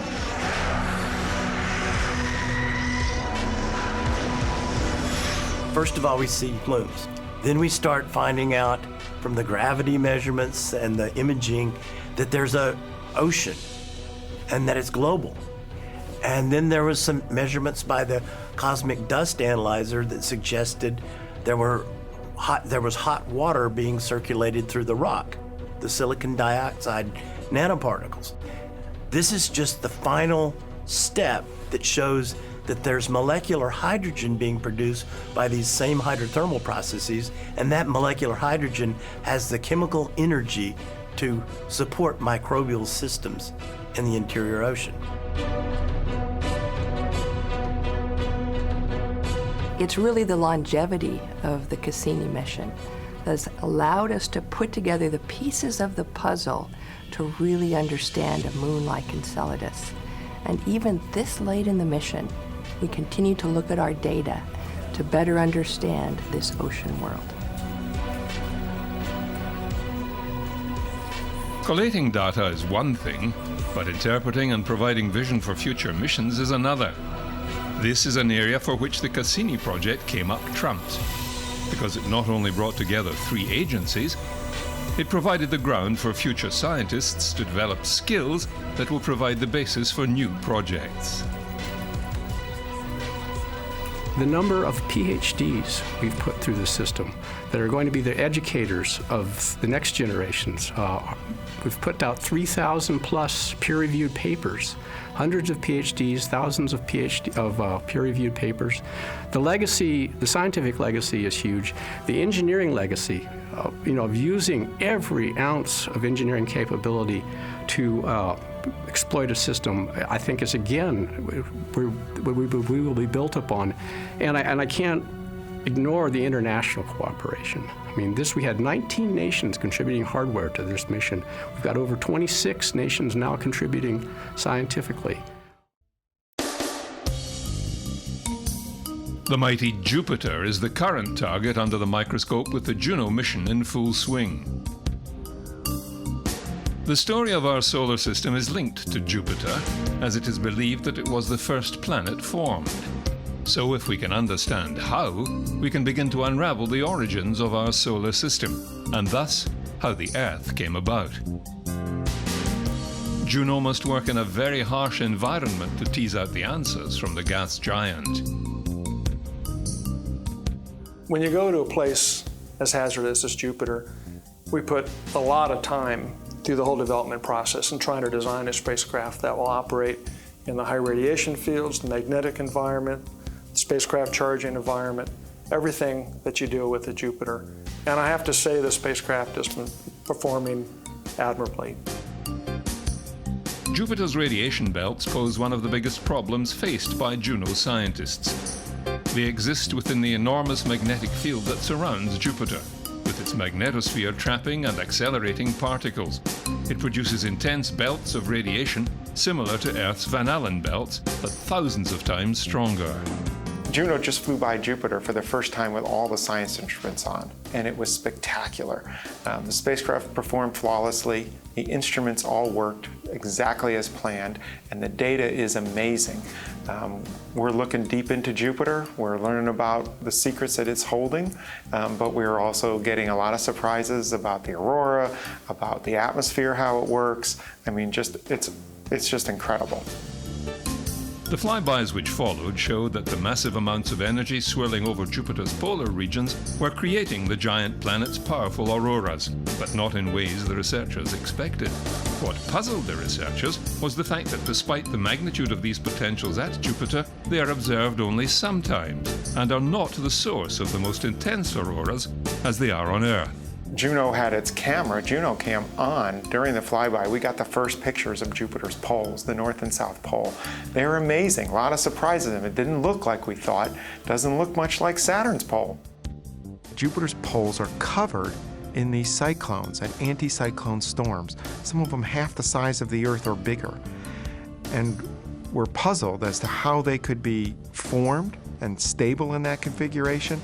And the North Pole doesn't look like the South Pole. And so we're questioning, the scientists are really questioning whether this is a dynamic system and are we seeing just one stage and over the next year we're going to watch it disappear? Or is this a stable configuration and that these storms are circulating around each other? While the polar activity appears unique to our solar system, the engineers are looking below its shell for answers. The new science results from Juno really are our first look at close-up at how Jupiter works. And so the first time we're looking inside of Jupiter with into the interior, and what we're seeing is that it doesn't work at all like we had predicted. Almost every model that has the interior motion, how the magnetic field, the gravity field, how the deep atmosphere works, it's all different. Like most scientific undertakings, they result in more questions being asked than answered. So Juno's original objectives really were to understand how Jupiter formed, and that would help us understand how planets general form and how the whole solar system was made.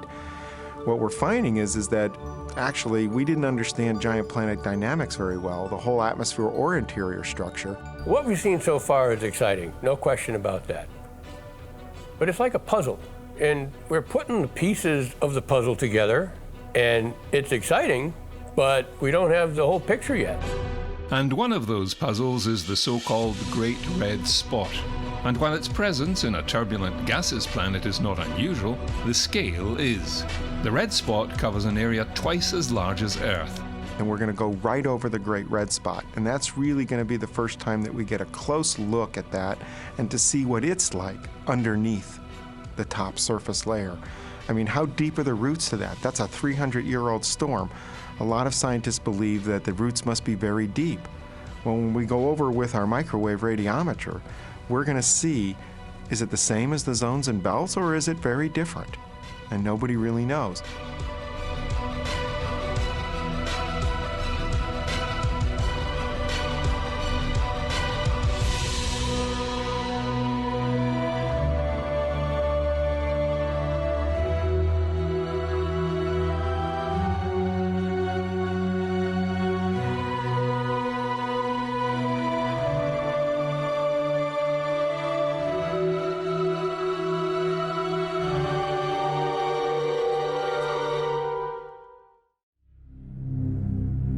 But it's not just Jupiter's poles that hold the greatest interest for the Juno investigators. They are also intrigued by the weather pattern that is unique to this planet, yet familiar in other ways. Studying the atmospheric dynamics helps understand other planets' atmospheres.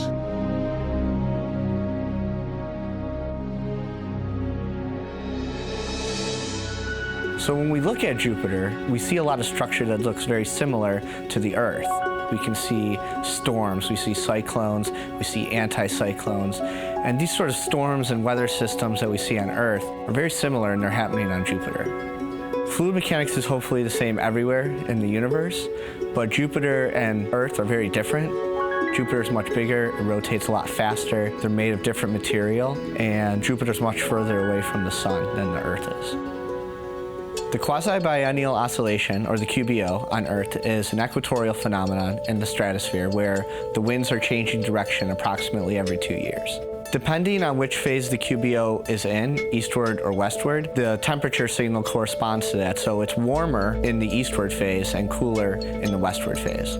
It's been shown that it can actually be a barrier to transport of aerosols across the equator and has been linked to the frequency and the formation of hurricanes in the Atlantic and the Pacific Ocean. The long-term scales on Earth's climate is something that we're very interested in, and how that applies to other planets' atmospheres is really why we're studying Earth and Jupiter. The quasi-quadrennial oscillation in Jupiter's stratosphere is a temperature signal that we see in the equator, where we see the temperature get warmer and cooler approximately every 4 Earth years. We used a general circulation model where we focused on simulating the effects of small-scale waves produced from convection in Jupiter's equatorial region to simulate the QQO. The waves propagate upwards from the clouds and force the winds in the stratosphere to change direction, going from eastward to westward approximately every 4 years. Our model was able to reproduce the behavior of the QQO, but was also able to reproduce temperatures from the observations, and both of those together give us a lot of confidence that our model is very accurate in what's driving the QQO. The outer planets serve as a laboratory for understanding atmospheric physics under very different conditions that are present on the Earth. Understanding how their atmospheres change and evolve and their climates can give us insight into any planetary atmosphere. Juno has studied the planet with a suite of tools, revealing much that was previously hidden to the human eye. We have an infrared instrument on Juno called JURAM, and it was designed and built and delivered by the Italian Space Agency. And this instrument makes thermal maps of Jupiter. So the images are showing you what's warm, hot, cold on Jupiter. And one of the things you can see right away is the center of some of these hurricane-like storms are cooler than the surrounding area. And sometimes you go over a warm spot. And we went over one that was very small that seems hotter than the surrounding area. And that's very similar to what the Galileo probe went into back in 1995. The Juno mission is unique because it's the first time that we've ever gone in a polar orbit, which goes from pole to pole, over the North Pole, through periapsis, and under the South Pole. All the other missions we've done and all the observations we made from Earth were made from the equator. And you don't see the poles very well if you're sitting on the equator. Yes, this is the first time we get the first clear, unobstructed view of what the aurora looks like and what the polar phenomena looks like. And at the same time, we're flying through the magnetosphere right above the aurora, so we can sample in situ the charged particles that are precipitating down magnetic field lines, the guys that are exciting the emissions that we see.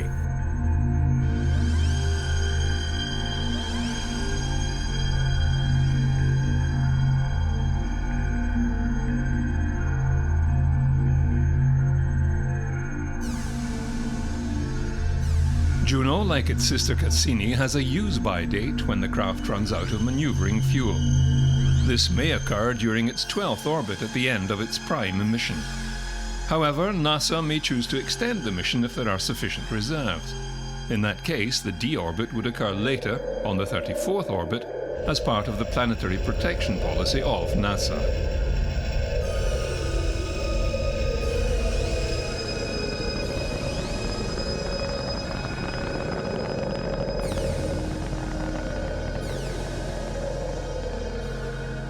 Its pathfinding mission is leading the way for the one to come, the Europa Clipper, a mission in the design phase to look closely at Europa, the moon with a hidden ocean, and the possible location for life to evolve beyond Earth.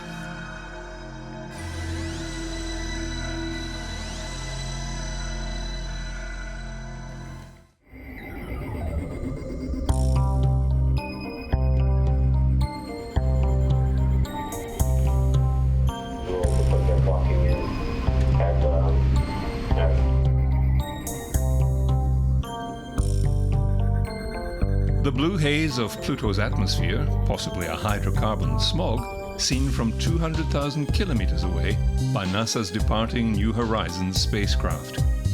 A few years ago, the dwarf planet Pluto and its 5 known moons were just small dots in the outer reaches of our solar system.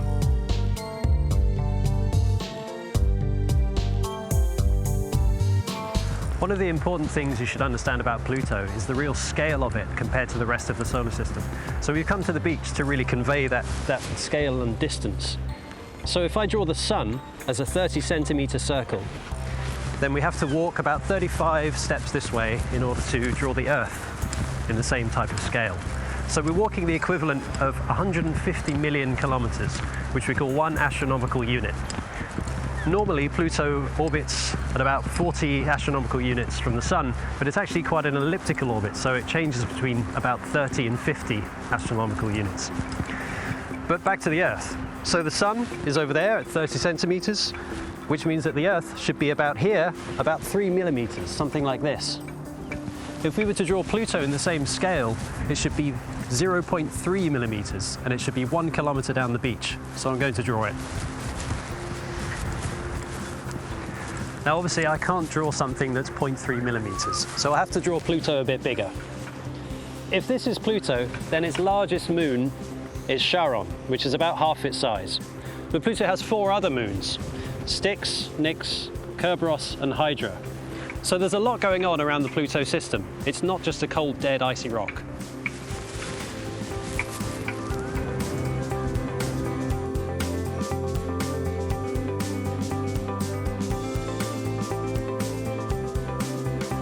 The spacecraft spent 16 months sending its data back to Earth, and scientists and non-scientists alike have been enthralled by what it has revealed.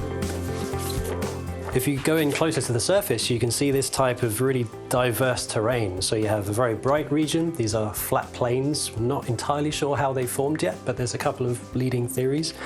There's a huge range of mountains. There's all kinds of different aged surfaces. Some of them have lots of craters. Some of them have very few, which means they're younger.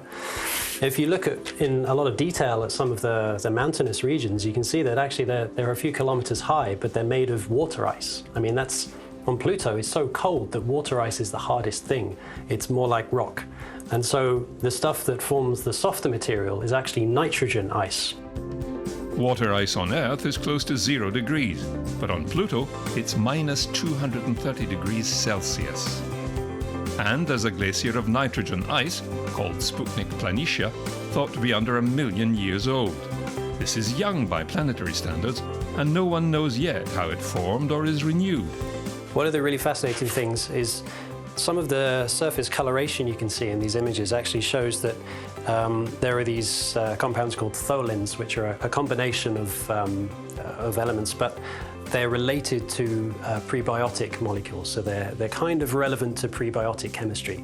And I think the fact that they have been able to form on planetary surfaces very far out in the solar system at very cold temperatures really has implications for a lot of places. I mean, if you can imagine for star systems outside our own, where the star may be dim and the planets are quite far away, it's interesting to know that there are molecules that could be involved in supplying biotic material to processes that may one day lead to life or be involved in life or something like that. They're actually forming way out in the solar system where no one really expected. Pluto is unlike anything seen before. But the 6 gigabytes of New Horizons images and scientific measurements are giving scientists mysteries to unravel for years to come. In the meantime, asleep for the moment, the probe travels deeper into the unknown, soon to awaken at its next destination.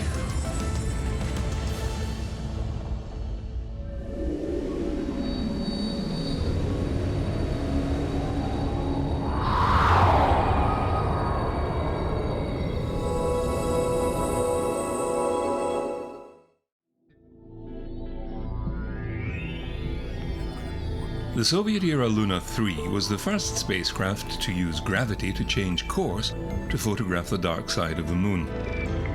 The NASA Mariner 10 mission used the technique to swing by Venus to target Mercury.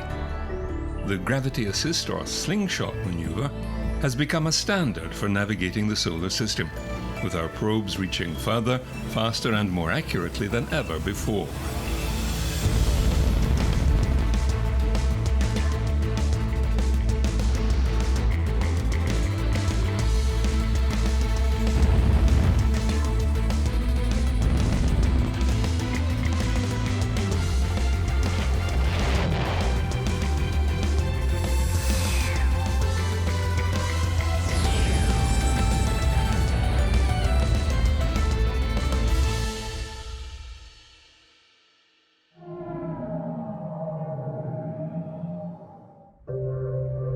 The Voyager mission started by chance over 40 years ago, when Michael Minovich, a mathematics PhD student, decided to tackle celestial mechanics' holy grail. It was known as the three-body problem, as it looked at the Sun, a planet, and a third object traveling in space, and how gravity from the two objects affected the trajectory of the third.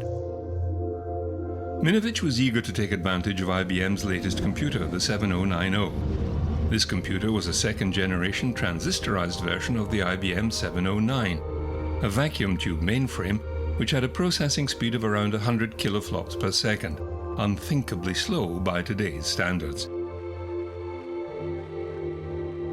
The laws of physics and the conservation of momentum demand that the probe approaching the gravitational influence of the planet and accelerating will then decelerate upon leaving that gravitational field with a net speed increase of 0. However, the probe's speed and direction will change in reference to the Sun.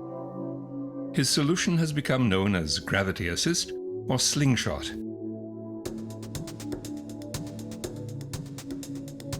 While undertaking an internship at NASA's JPL, he convinced them to test his model using their data. The results confirmed his predictions that if it flew close enough to a planet, a spacecraft could utilize that planet's motion to accelerate itself away from the Sun.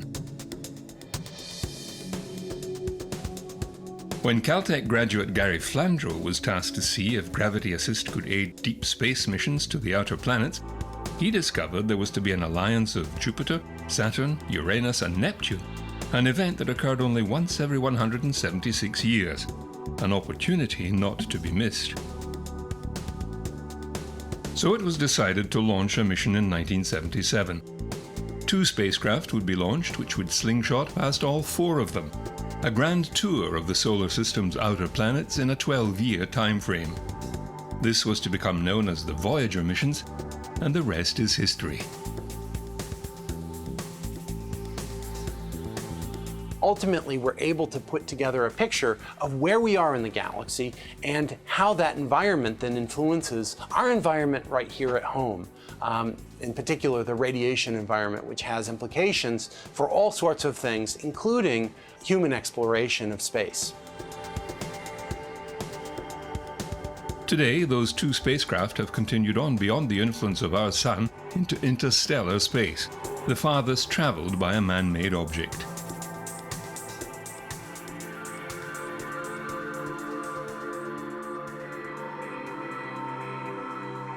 This field of influence formed the basis for all future missions, allowing man to set his sights on getting into deep space economically.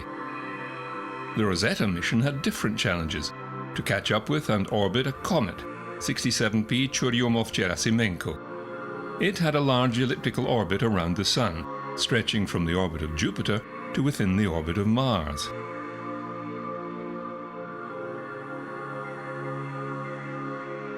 Launched in 2004, a year later the probe passed by Earth for the first gravity assist that flung it towards the orbit of Mars.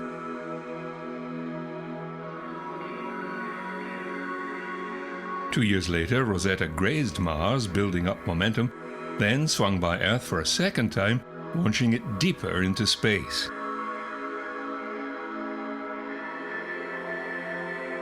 The following year, Rosetta passed by asteroid Steins before swinging back for a third gravity assist from Earth. And in 2010, Rosetta passed by asteroid Lutetia. Going into hibernation, Rosetta continued its parabolic trajectory towards its final destination. 4 years later, Rosetta emerged from its cold sleep as it crossed paths with the comet, a circuitous flight indeed.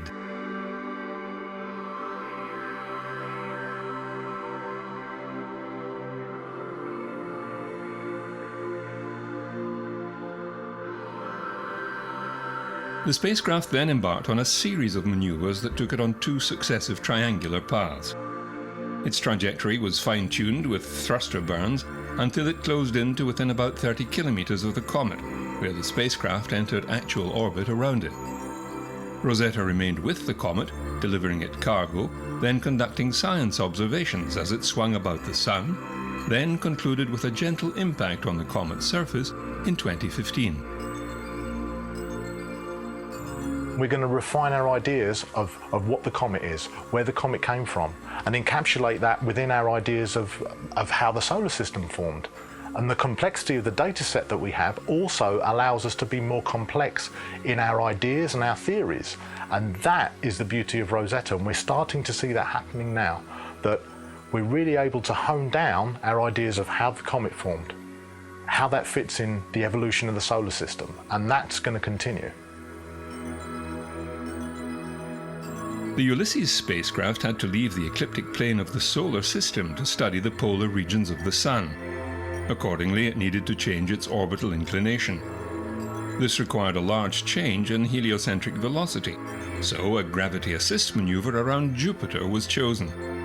The giant planet's gravity bent the spacecraft's flight path southward, putting it into an orbit over and under the Sun's north and south poles. The ion-powered Dawn spacecraft took maneuvering a step further. Dawn's the only spacecraft ever in more than 58 years of space exploration to orbit two extraterrestrial destinations, the last uncharted worlds in the inner solar system. And it not only allows us to get to these distant bodies, but once we're in orbit, we can maneuver extensively in order to get the best possible science that we can from the mission.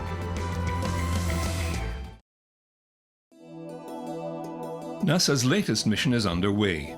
OSIRIS-REx is the agency's first attempt at intercepting and touching down on an asteroid.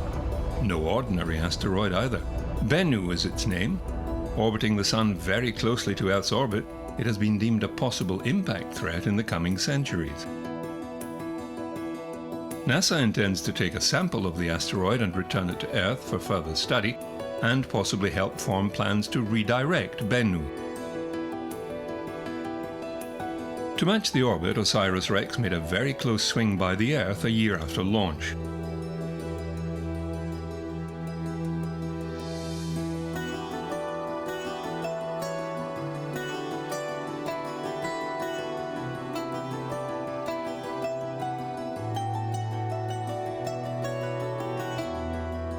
It passed by the South Pole to change its orbital inclination several degrees to match that of Bennu. Once matching orbits, OSIRIS-REx must perform a series of braking maneuvers to match velocity and enter an orbit around the asteroid.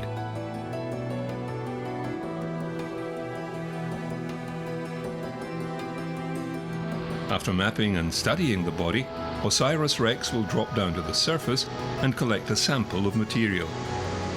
With some clever robotics, the sample return capsule will be delivered back to Earth.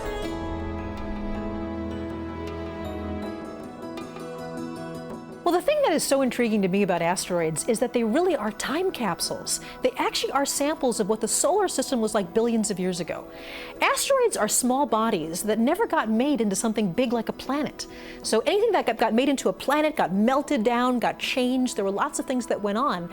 Asteroids are pristine. Nothing really altered them for billions of years. So when you go out and you take a sample of an asteroid, you have in your hands a real sample of what the solar system was like billions of years ago. What were the conditions? What was the chemistry like? What can you learn about the formation of our own planet and ourselves by looking at what the solar system was like billions of years ago? And this sample is incredibly scientifically important. I think that people will be studying it for generations to come.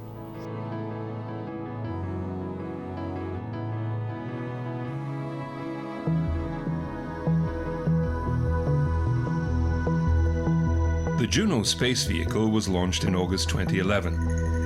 In 2012, at perihelion, the craft performed some maneuvers out beyond Mars' orbit and arched back towards Earth for a kick in speed and direction.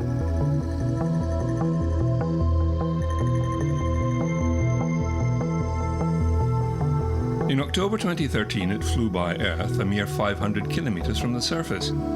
This Sling Shot sent it on a 3-year journey directly towards an interception with Jupiter.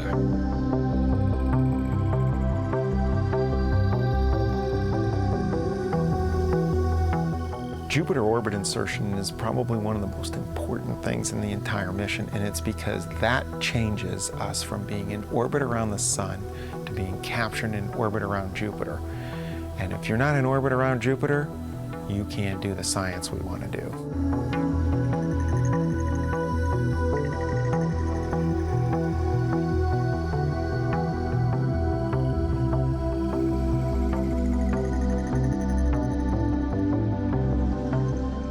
And what we're learning now is even in other solar systems, they don't always all have a monster like Jupiter.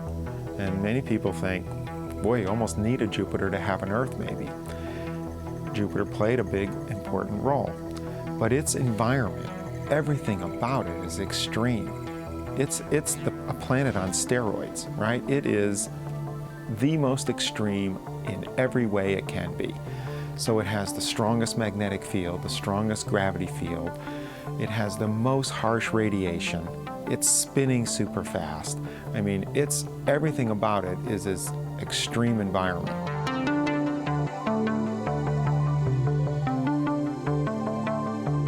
The Juno mission is unique because it's the first time that we've ever gone in a polar orbit, which goes from pole to pole, over the North Pole, through periapsis, and under the South Pole. All the other missions we've done and all the observations we made from Earth were made from the equator. And you don't see the poles very well if you're sitting on the equator. Yes, this is the first time we get the first clear, unobstructed view of what the aurora looks like and what the polar phenomena looks like. And at the same time, we're flying through the magnetosphere right above the aurora, so we can sample in situ the charged particles that are precipitating down magnetic field lines, the guys that are exciting the emissions that we see. This is the first time we've ever been able to do that.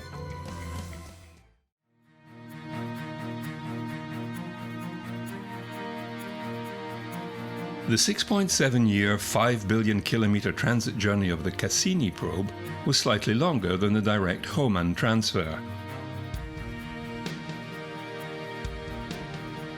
The mass of the Cassini spacecraft was such that even with the Titan IV launch vehicle, Cassini needed added help to reach Saturn. So, to gain momentum, the Cassini mission included several gravitational slingshot maneuvers. 2 flyby passes of Venus, 1 of the Earth, and then 1 from the mighty planet Jupiter. The Cassini orbiter then spent several years orbiting and maneuvering around the planet and its moons, finally diving through the inner rings of the planet. When we go into the proximal orbits between the rings and the planet, we've never been there before, and we'll be a little bit more concerned. Here, we've actually been closer to these rings, the Janus Epimetheus ring and the F ring, when we went into orbit around Saturn. So this is not unexplored territory at this point. The nice thing about this, though, is that we've got a much better viewing angle of the rings because of the sun this time around. And eventually into its atmosphere.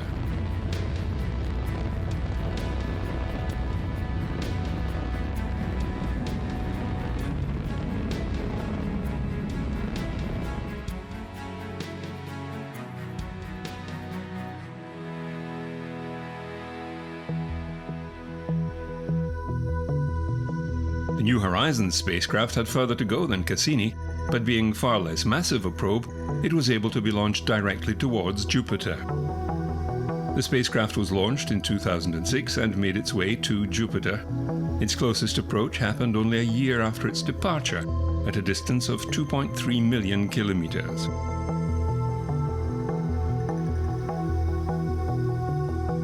The flyby provided a gravity assist that increased the probe's speed. It also allowed for a general test of New Horizons' scientific capabilities, returning data about the planet's atmosphere, moons, and magnetosphere.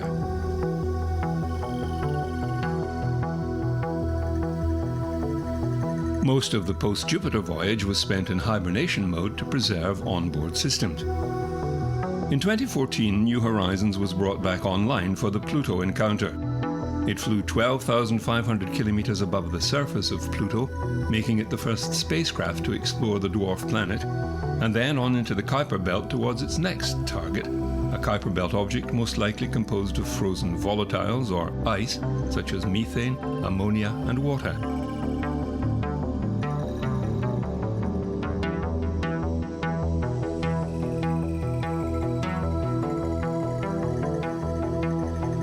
A future probe to return to Jupiter's moons is destined for another multi-year journey.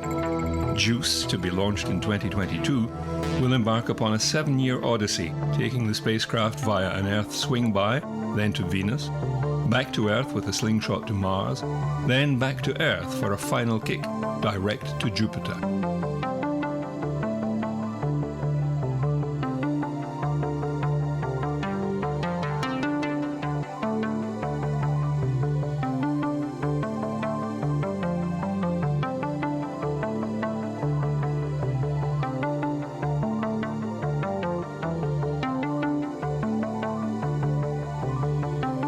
Heading outward bound is one thing, but launching payloads inward towards the Sun is another set of problems. For example, the Bepi-Colombo mission to Mercury, launching this year, will require 9 gravity assist maneuvers. After launch, a 2-year journey using ion propulsion will bring it back to Earth for a kick towards Venus, followed a year later by another flyby of Venus, sending it closer towards the orbit of Mercury. In the following 4 years, the spacecraft will pass by Mercury, tightening its heliocentric orbit until it can match Mercury's speed, and with the aid of chemical rocket motors, insert itself into that planet's orbit in 2025. So studying Mercury is crucial to better understand the formation of our solar system, how Earth is formed and evolved, and where we are coming from. So Mercury is in a way a missing piece in the big puzzle of the formation of the solar system, and a crucial end member because it's close to the Sun, and if you want to get this full picture, you have to look at the planet close to the Sun, as we also did in past missions that we were looking at the comets or planets further out. Our main target is the environment around the Mercury, especially the interaction between the solar wind and the Mercury magnetosphere. Mercury is 3 times closer to the Sun, and therefore the radiation or the heat which we are getting from Mercury is 10 times higher. So everything which we had to develop had to withstand the higher temperatures, but also the higher radiation doses which we got from the solar wind. And for that we need special insulation of our spacecraft, special materials to be developed for the antenna, for the solar panels. And that was a very big challenge for the mission in itself.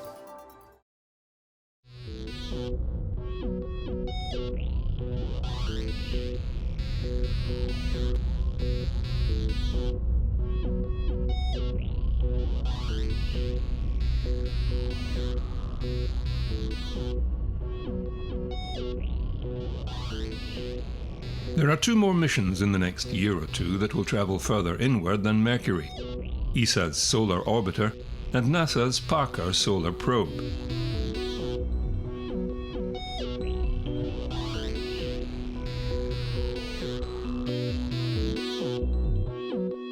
Planned for a 2018-19 launch, ESA's Solar Orbiter will take several gravity assists from Earth and Venus to enter an elliptical orbit resonant with Venus, so that subsequent gravity assists will raise the orbital inclination, resulting in an operational orbit of 25 degrees inclined to the ecliptic plane and increasing to 34 degrees, making direct viewing of the Sun's polar regions possible.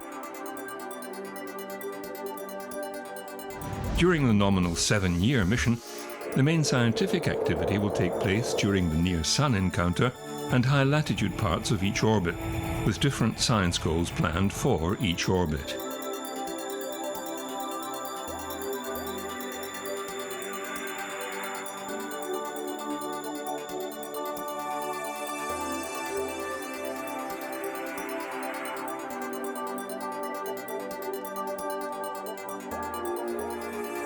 Together with NASA's Parker Solar Probe mission, it's hoped it will revolutionize our understanding of the Sun, where changing conditions can percolate out into the solar system, affecting Earth and other worlds.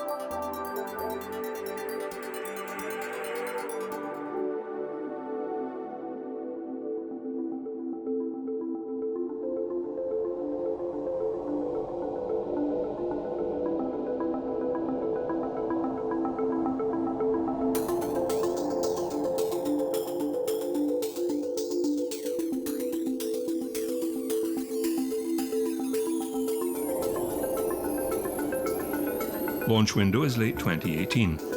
It will use Venus gravity assists during 7 flybys over nearly 7 years to gradually bring its orbit closer to the Sun.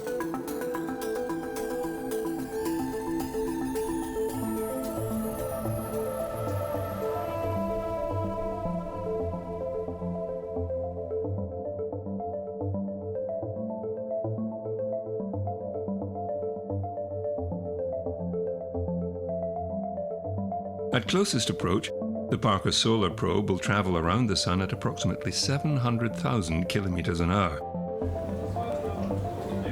Some 10 times closer than Mercury, the front of Parker Solar Probe's solar shield faces temperatures approaching 1,377 degrees Celsius.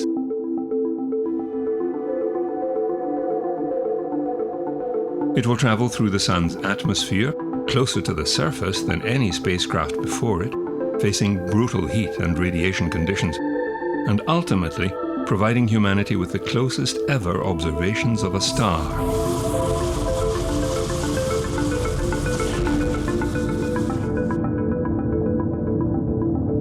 Flying into the outermost part of the Sun's atmosphere, known as the corona, for the first time, Parker Solar Probe will employ a combination of in-situ measurements and imaging to revolutionize our understanding of the corona, expand our knowledge of the origin and evolution of the solar wind, and explore what accelerates the solar wind as well as solar energetic particles.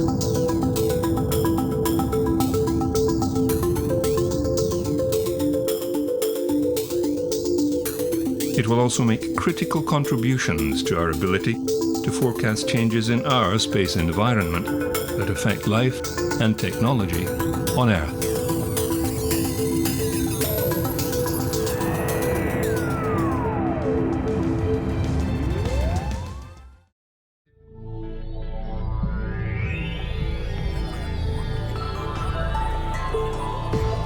We have been observing our home for 40 years now. In the last 20 of those, we have focused intensely on planet Earth. With new technologies and capabilities, accumulating a massive data that is now revealing a complex and ever-changing living planet.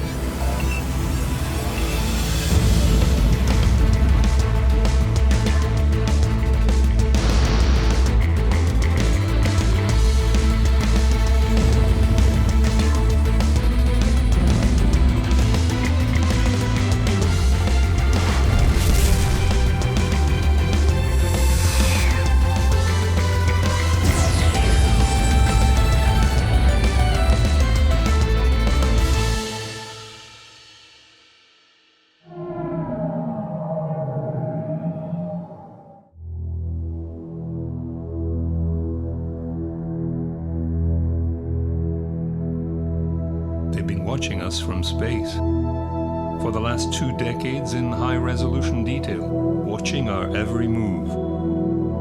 The clouds and aerosols, winds and hurricanes, forests and cities, droughts and floods, the ocean currents and plankton, life in the ocean and on land. Land cover, aerosols, chlorophyll concentrations, wave heights, ozone concentrations, atmospheric moisture, the human footprint, sea level change, and temperatures and moisture in the soil. Now scientists have a high-definition data set spanning 2 decades to study and to learn from.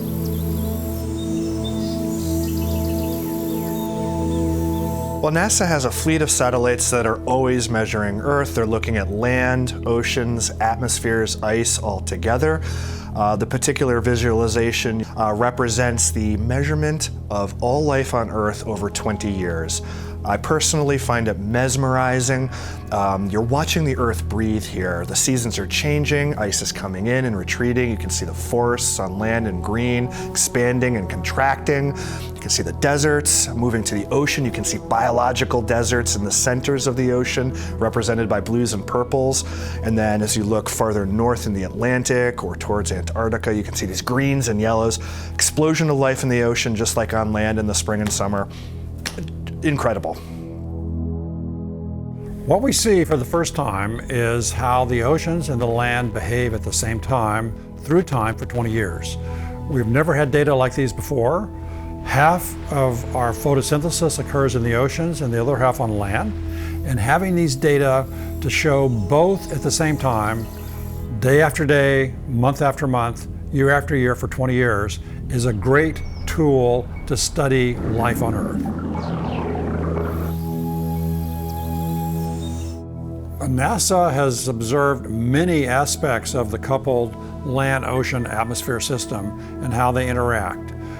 For example, we see that with warmer surface temperatures, the growing season is getting longer at higher northern latitudes, and spring is coming earlier.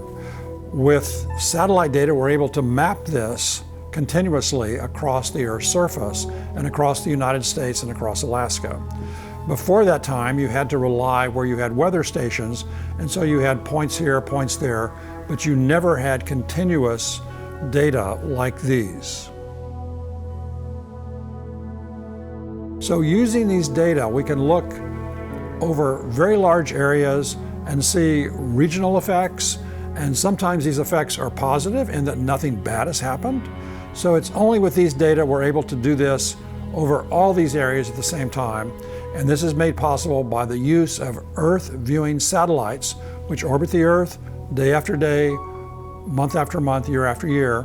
And these data are the basis for saying these things about Earth with confidence because we measure them. The view from space is opened our eyes to so many different things. You can see transitions from La Nina to El Nino, represented by huge blooms of life across the Pacific Ocean at the equator, bigger and wider than the United States. You can see greening of the Arctic, you can see earlier summers, later winters, and you can see the emergence of harmful nuisance algae.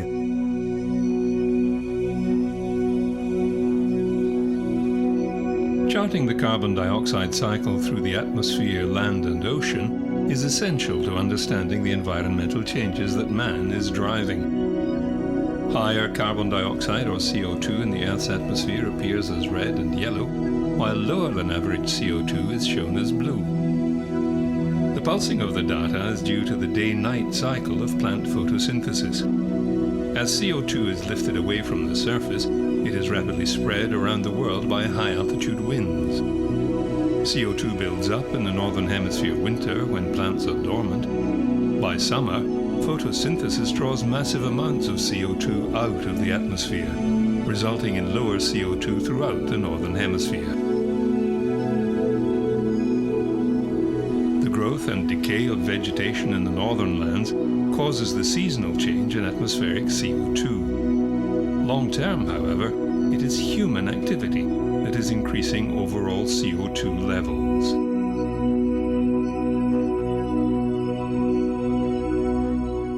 So 2017 was the second warmest year ever recorded and the warmest non-El Nino year. That makes 5 of the warmest years ever recorded just since 2010.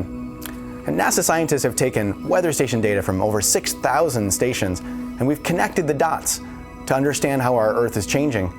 In this animation, you can see those warmer temperatures growing as we look at how much the high latitudes in places like Alaska have warmed since 1950. So across the globe, we're seeing a consistent trend towards warming, but with twice as much warming across the high latitudes like Alaska.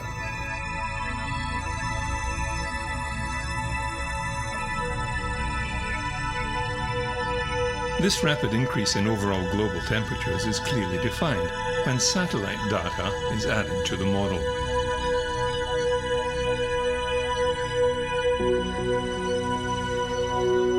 The ability to expand your senses into space, compress time, watch visualizations like these, see how the ecosystems of land, ocean, atmosphere, ice all interact, and then be able to rewind it and watch it again and again. It's amazing.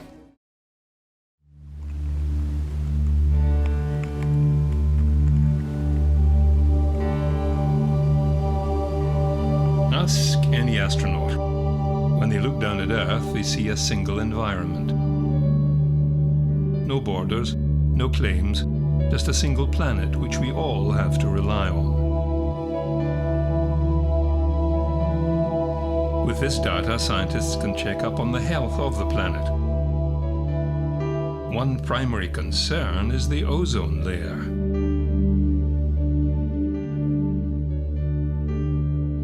So we know the Montreal Protocol was a huge success. This was signed in the late 1980s when scientists and policymakers from around the world gathered together to try to save the ozone layer. The chemicals they regulated persist in the atmosphere for many decades. They thin the ozone layer and they create a seasonal hole over Antarctica. They basically take away part of our planet's natural sunscreen, and that increases the risk of skin cancer and damage to plants. Scientists have projected the ozone hole will disappear almost completely by 2075, but several factors could delay that outcome. There are some industrial compounds that are not banned by the Montreal Protocol, but as they enter the atmosphere, they will also hurt the ozone layer. But the unregulated compounds have a short lifespan in the atmosphere, unlike the chlorofluorocarbons that were originally regulated. So they have a short-lived impact on ozone, and we don't think they'll delay recovery by more than a few years. We projected by 2050, more than half of the ozone-depleting compounds in the atmosphere will come from long-lived substances banned by the protocol. Because these compounds stay in the air for such a long time compared to the unregulated short-lived compounds, they will have a disproportionate and lingering impact on ozone. Any non-compliance with protocol can have significant consequences. And the really big uncertainty in ozone layer recovery is climate change. There are many naturally produced ozone-depleting substances that are emitted by the oceans, And as the oceans continue to warm due to climate change, those emissions will increase, and that will further delay ozone recovery. Scientists want to understand better how climate change will affect ozone recovery. This is a hard problem. As a scientific community, we need to work on this major issue. We now have a powerful new tool to simulate atmosphere and its interaction with land and ocean to study this issue. And that's what we're going to do.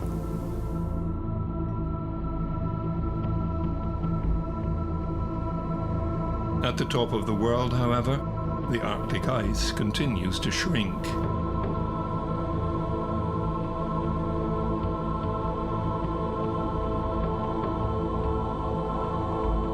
Sea ice is the ice that grows and melts within the Arctic Ocean.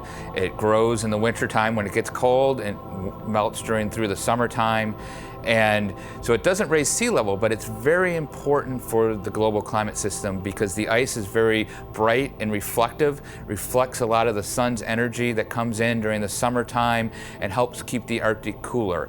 It's like a refrigerator for the global climate system by keeping the globe cooler than it normally would be without sea ice.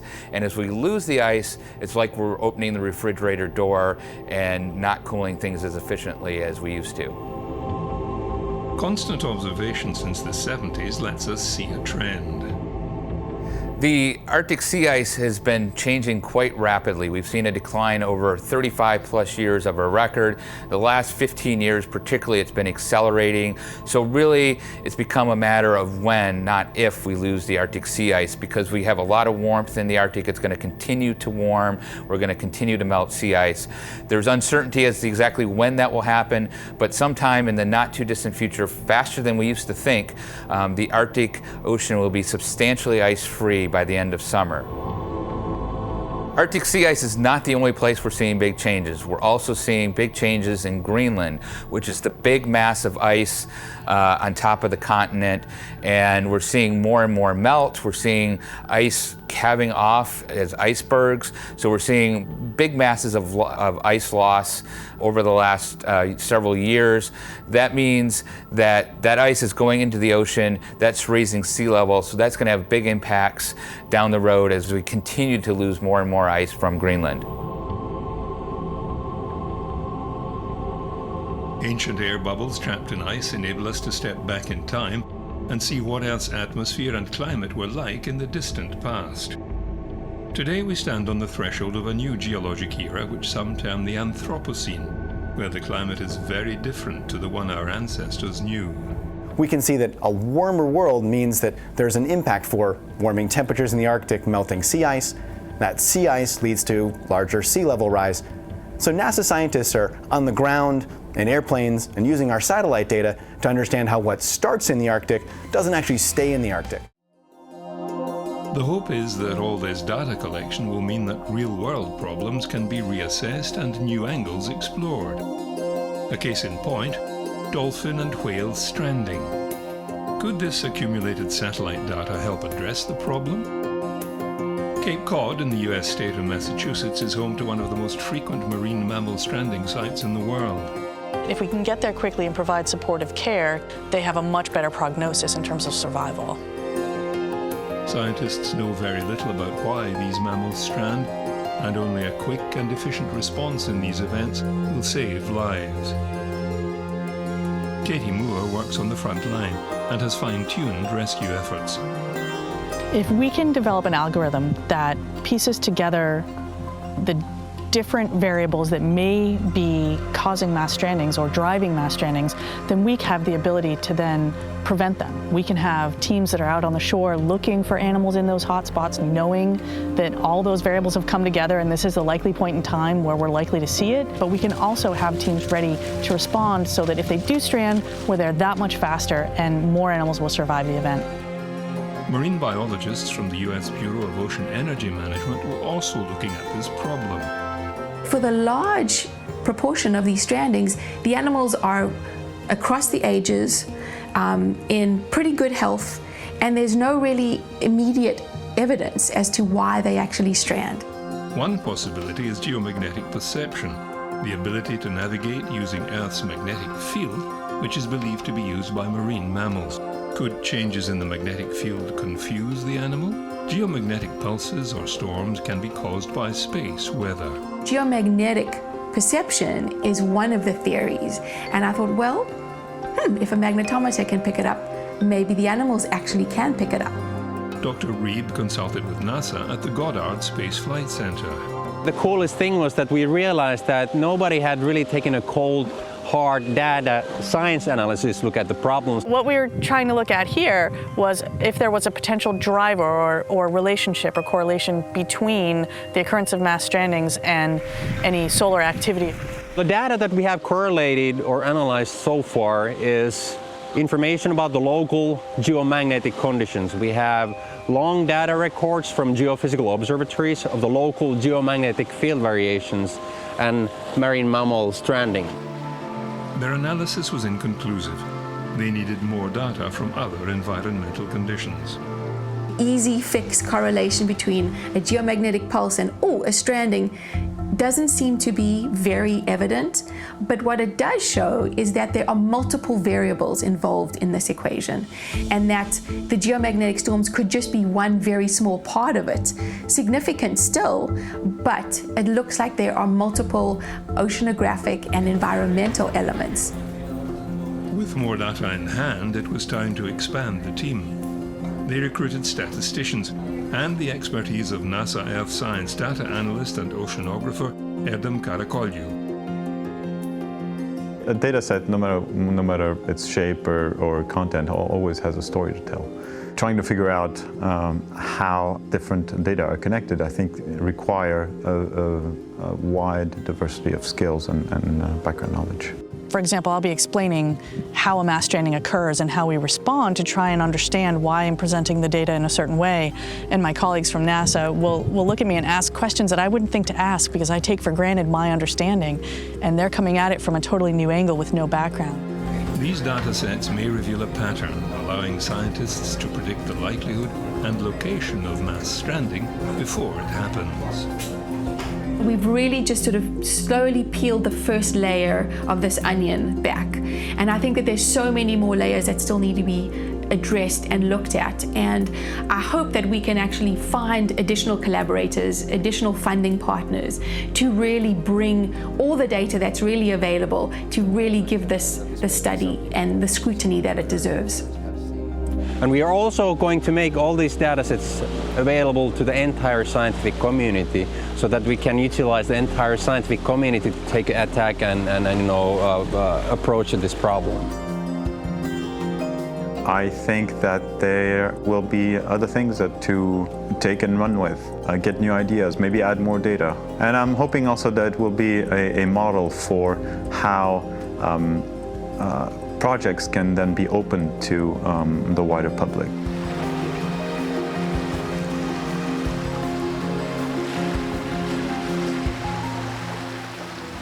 The ability to release animals after they've stranded is tremendous. When we do that, I mean, that's the best feeling in the world after all of that hard work. Those questions that seem unanswerable, if you give them time and support and effort and put people on them, we can do amazing things.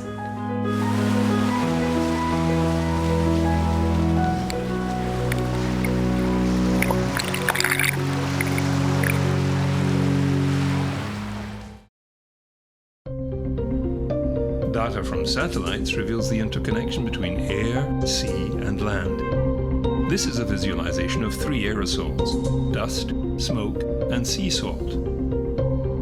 The Calypso satellite data reveals in 3D how dust from the arid Sahara Desert is lifted by the winds each year and transported nearly 5,000 kilometers across the Atlantic Ocean.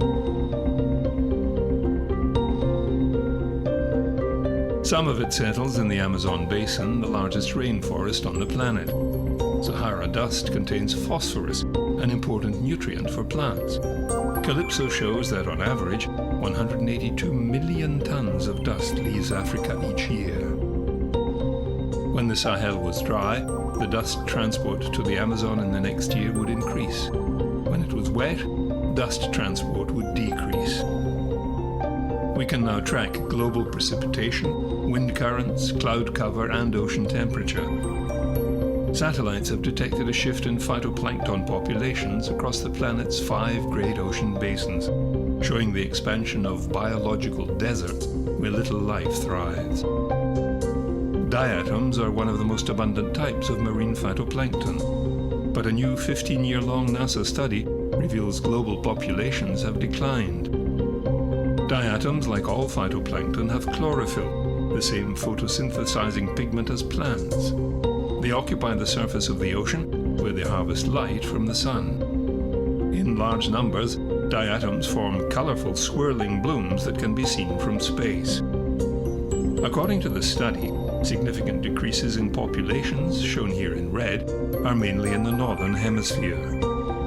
Diatoms rely on nutrients such as nitrate, silicate, and iron to reach the surface layer where they live. What the study shows is that the availability of these nutrients has changed due to the way they cycle within the water column. Diatoms occupy the surface area of the ocean called the mixed layer. Nutrients collect on the ocean floor and are cycled up to this layer. Various physical forces can cause the depth of the mixed layer to become shallower, so that fewer nutrients reach the diatoms. Without these, their populations decline. This map shows areas on the globe where the depth of the mixed layer shallowed. It's hard to pinpoint exactly why this change have happened. Things like wind, circulation, and temperature can affect the way these nutrients are brought to the surface layer. We hope a longer study can yield more information on whether these changes are in fact a trend or variability.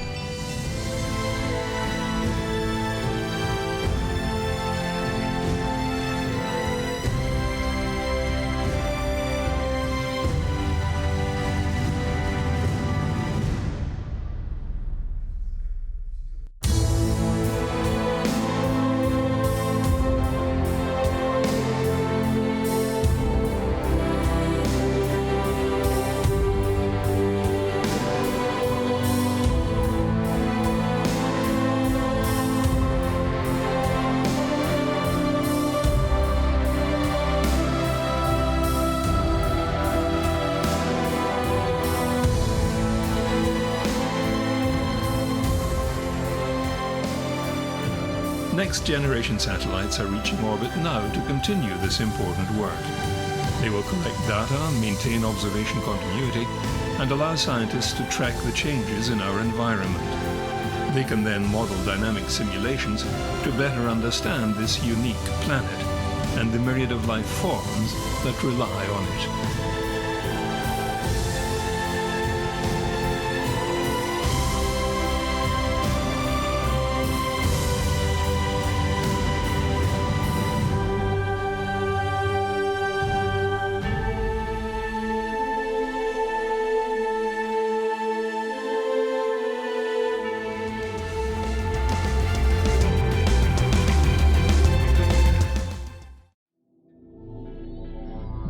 Space is vast, yet collisions are commonplace. Gas and dust electrostatically flock together. Gravity takes over, coalescing grains into rocks, rocks into boulders, then asteroids colliding again and again, striking planets and each other. Stars collide, creating monsters of light and energy. Even galaxies collide over millions of years. Space is a rough place to be.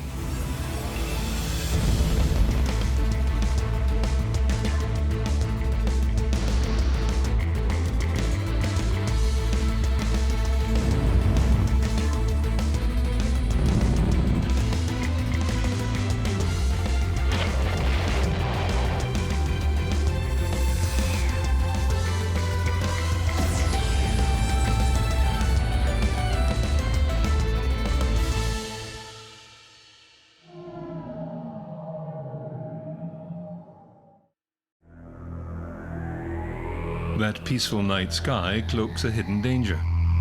It might appear bejeweled, docile, and permanent, but if you look closely, you can see things happening, violent things.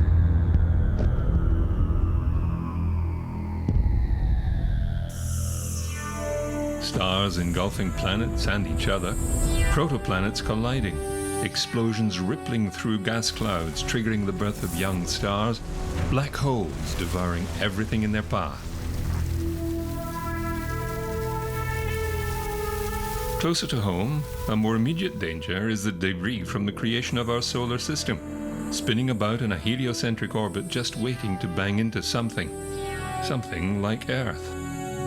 Collision avoidance is the name of the game, and we now have the technology to do something about it. Catalina Sky Survey and other survey programs are really sort of the start of the whole planetary protection ecosystem. It starts with discovery, goes on to follow-up and characterization, impact risk analysis, mitigation studies, but you can't follow up and you can't characterize and you can't calculate the impact risk of something you don't discover. In order to find a near-Earth asteroid, we take 4 images of a patch of sky separated by about 5 minutes. And we take those 4 images and we blink them really fast, and it creates this little animation. So we can see that the stars in the background are static, as they should be. And if there's anything that's moving, it'll pop out. And our software compares those images and identifies things that are not moving, which are stars, and removes those, identifies things that are transient from frame to frame, and tries to link those up.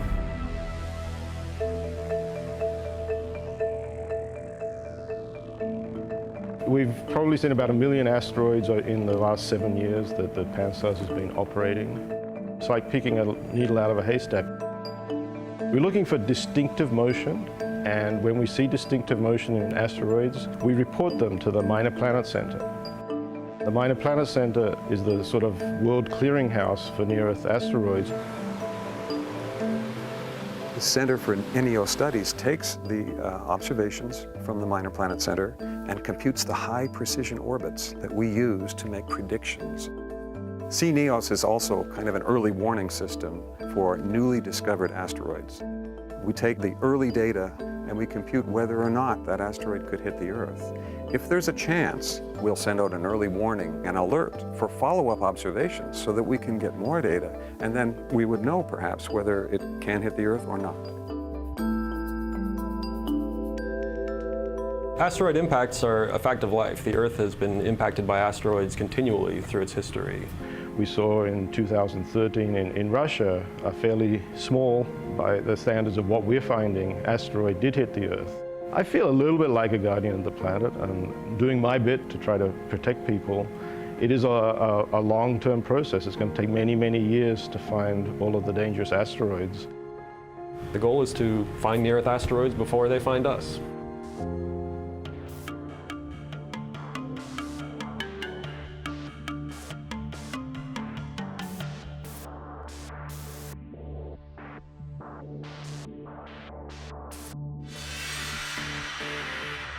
Having the right tools helps us look further away in greater detail. The Hubble Space Telescope was one such tool that was able to capture the first spectacular impact seen in our solar system.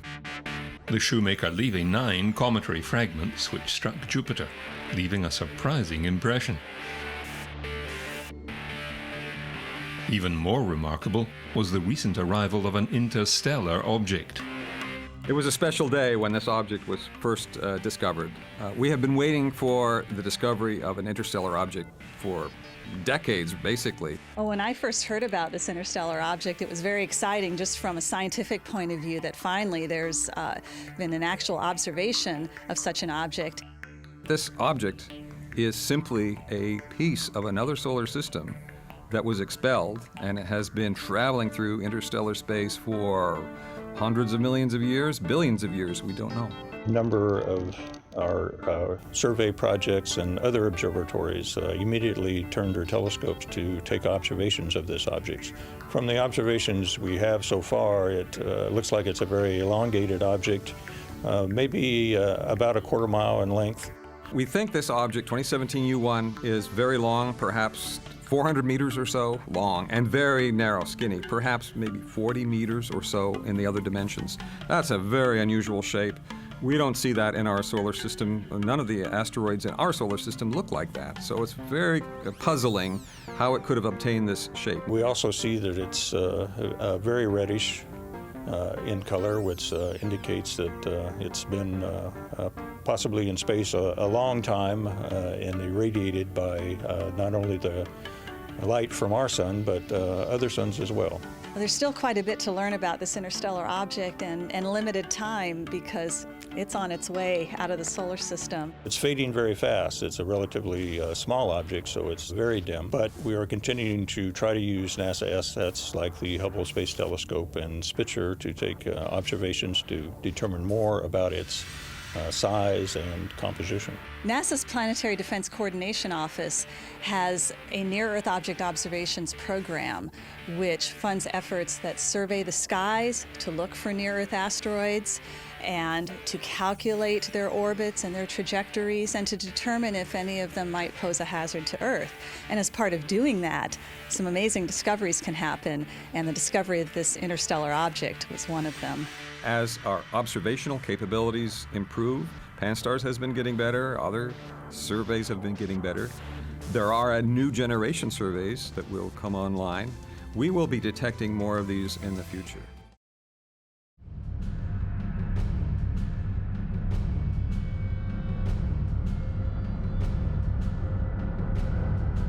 New observatories are being constructed. To be launched in the coming year, the James Webb Telescope will orbit at Earth's L2 Lagrange point 1.5 million miles from Earth, away from the Sun. Its low-temperature sensors will be shielded from the Sun, Earth and Moon. There are also 3 new ground-based observatories underway.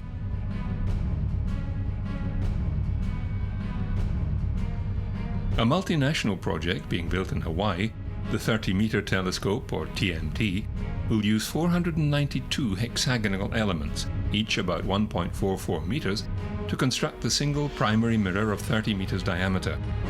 The secondary mirror will be 3.1 meters in diameter. The largest of all will be Europe's Extremely Large Telescope, or ELT. The primary mirror consists of 798 segments, each 1.4 meters wide, but only 50 millimeters thick, with a light collecting area of 978 square meters.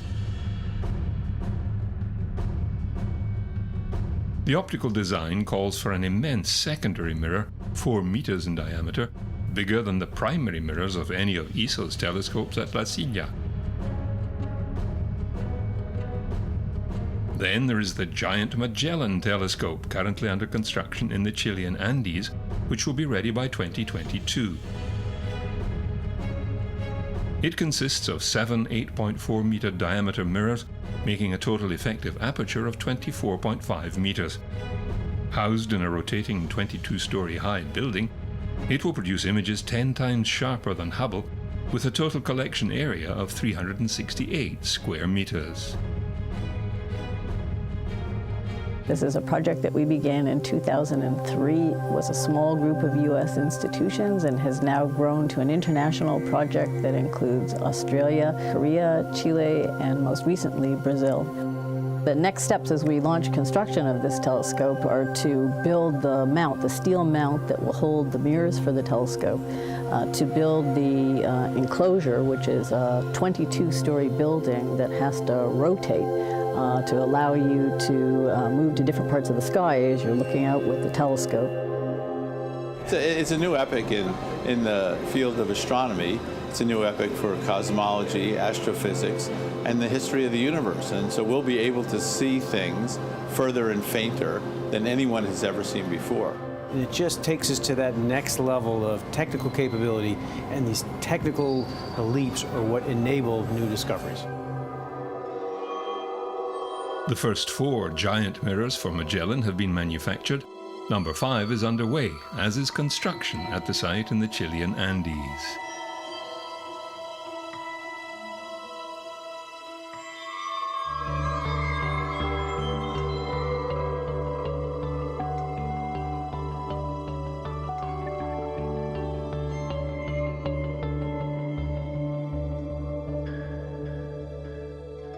GMT is really an exciting thing because we know that over the last 400 years that telescopes have gotten bigger, and that has allowed us to see things with better detail and to see fainter things and to figure out what the history of the universe has been.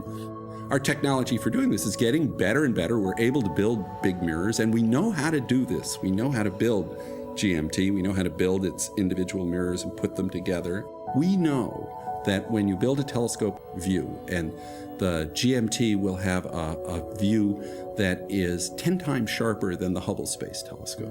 And when you build a telescope that collects more light, and the GMT will collect 100 times as much light as the Hubble Space Telescope does, that you are going to be able to do things that we can imagine and set out as our goals, to look at the history of the universe, how things have changed, find out more about the dark energy and the dark matter. Those are things that we know you can do. But I think the really exciting things will be things that we haven't yet thought of, that the new questions that will come. The other part that's really interesting about a big telescope on the ground is that you can change it. That is, you can change the instrument. So I think that even when we build the telescope, that won't be its final form. Those instruments will eventually be replaced by better ones that use the technology that's developed over the period from now to then.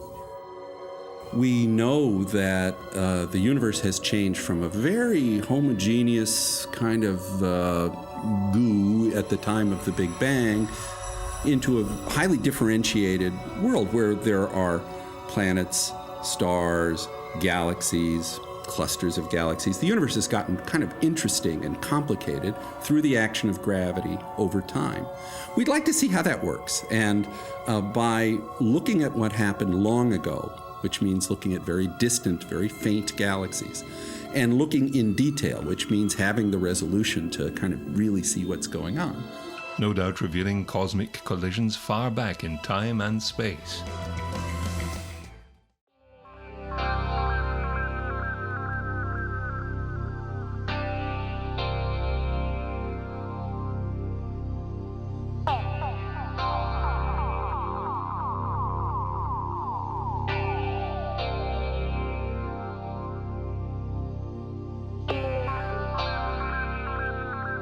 Not as close as the asteroid field, but still in our neighborhood, are other phenomena colliding in space. Out beyond the edge of our galaxy, the Milky Way is a cloud of hydrogen gas called Smith's Cloud, after its 1963 discoverer, Gale Smith.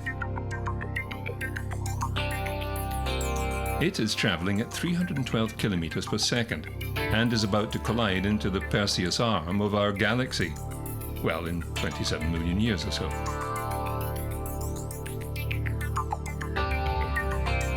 It was believed to have been ejected from the Milky Way some 70 million years ago. Why is still not known, but when it collides with the galactic arm, it will trigger a brilliant burst of star formation with enough gas to produce over 2 million stars.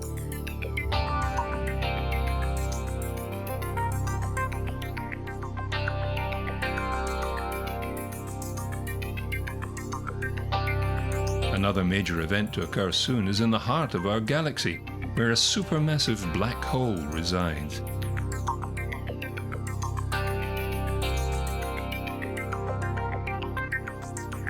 This black hole's mass is a hefty 4 million times that of the Sun.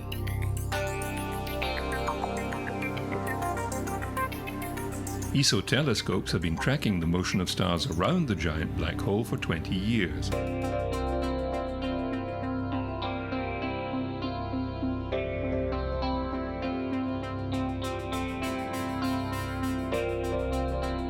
Although huge, it is currently supplied with little material and is not shining brightly. But that is about to change.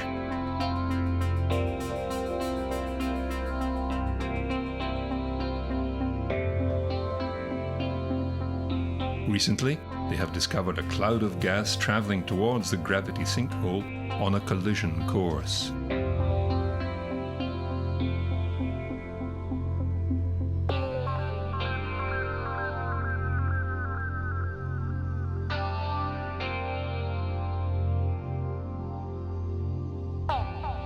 The cloud consists mainly of hydrogen gas which we see anyhow in the galactic center all over the place. This particular cloud weighs more or less 3 times the mass of Earth, so it's a rather small and tiny blob only, but it glows very brightly in the light of the stars which are surrounding the cloud. We really don't know where the cloud came from, but we do know that most of the material which is currently flowing into the galactic center black hole comes from stellar winds, material which is ejected by nearby stars. And could be that this particular cloud also was coming from a star ejecting material, but happened to produce a very compact and directed right at the black hole. Well, the next few years will be really fantastic and exciting because we are probing new territory. Here this cloud comes in, gets disrupted, but now it will begin to interact with the hot gas right around the black hole. We have never seen this before. We expect it gets hotter.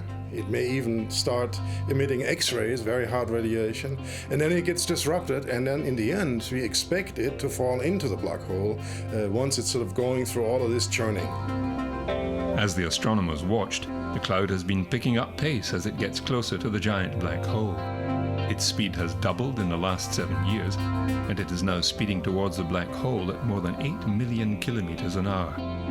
The astronomers have already seen the cloud's outer layers becoming more and more disrupted over the last few years as it approaches the black hole. The black hole, imagine it sitting here, has a tremendous gravitational force, and the cloud, as it comes in, it will be elongated and stretched. It will become essentially like spaghetti. It will be elongated and falling into the black hole.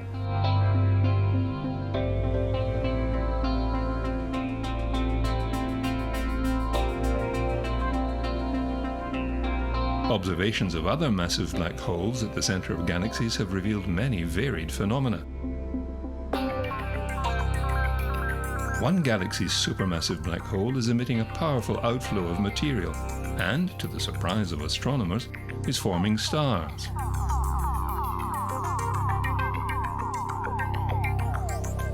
Results from ESO's Very Large Telescope are the first confirmed observations of stars forming in this kind of extreme environment. The discovery has many consequences for understanding galaxy properties and evolution. Black holes at the centers of galaxies still hold many secrets.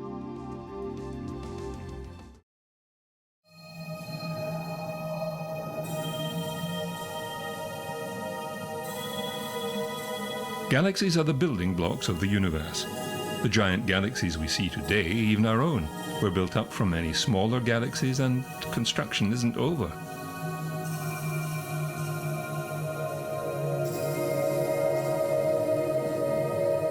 Today, full-grown galaxies approach and interact with each other. They may collide and eventually merge, growing larger and more influential.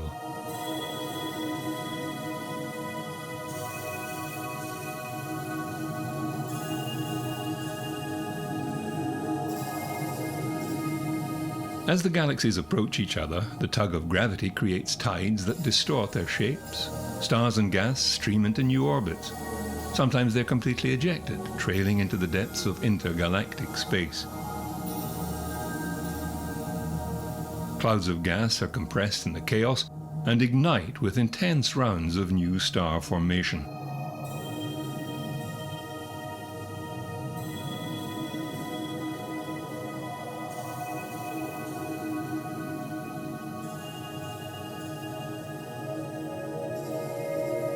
Computer simulations have been conducted and, compared to actual images of galactic collisions, an uncanny resemblance.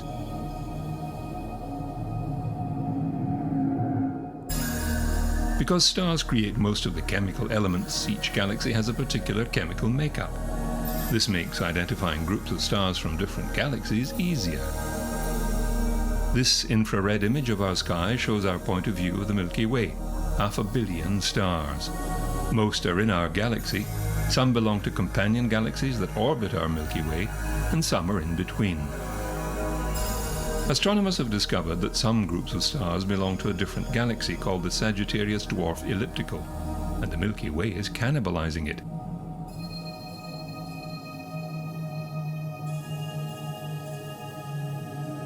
As the dwarf galaxy passes through the Milky Way's disk, gravitational tides stretch the dwarf stars into long streams that wrap around the galaxy's orbit. For the dwarf, it's a fatal attraction. For the Milky Way, just another one of several similar events in its history.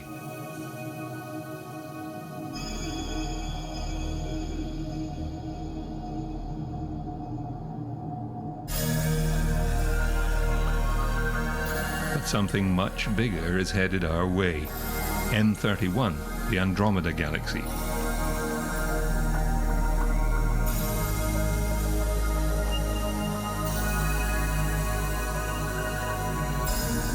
This is the Milky Way's biggest neighbor, of roughly the same size, mass and type, and it is speeding towards us.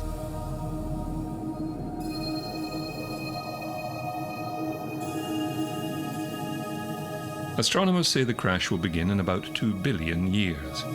Supercomputer simulation shows how the event may unfold over billions of years.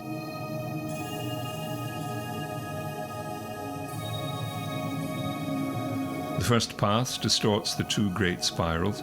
Stars are tossed into the intergalactic night like sparks thrown from a campfire, and our sun, complete with planets in tow, could be similarly ejected.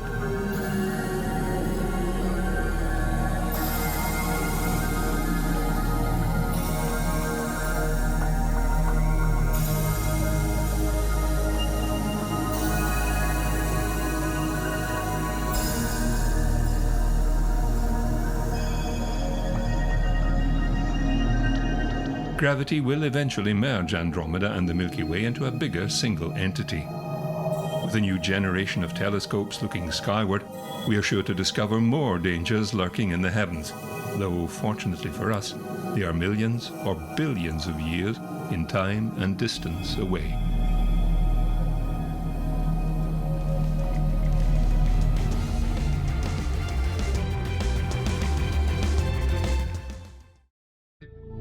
We know it's there, and we usually pay it little mind, yet we notice it when it's not there.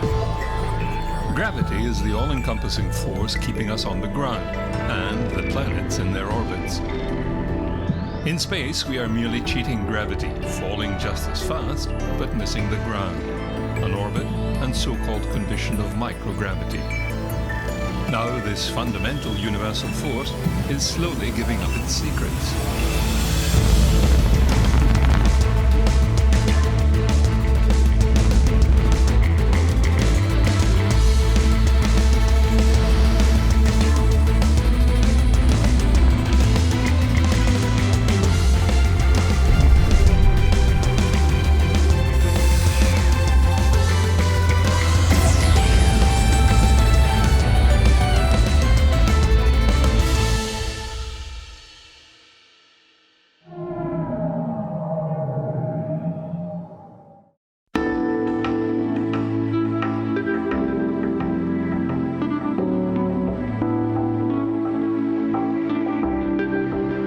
Live in a gravity field. So what happens when they spend extended time in the zero-G environment, and how can we utilize what we learn to help human beings?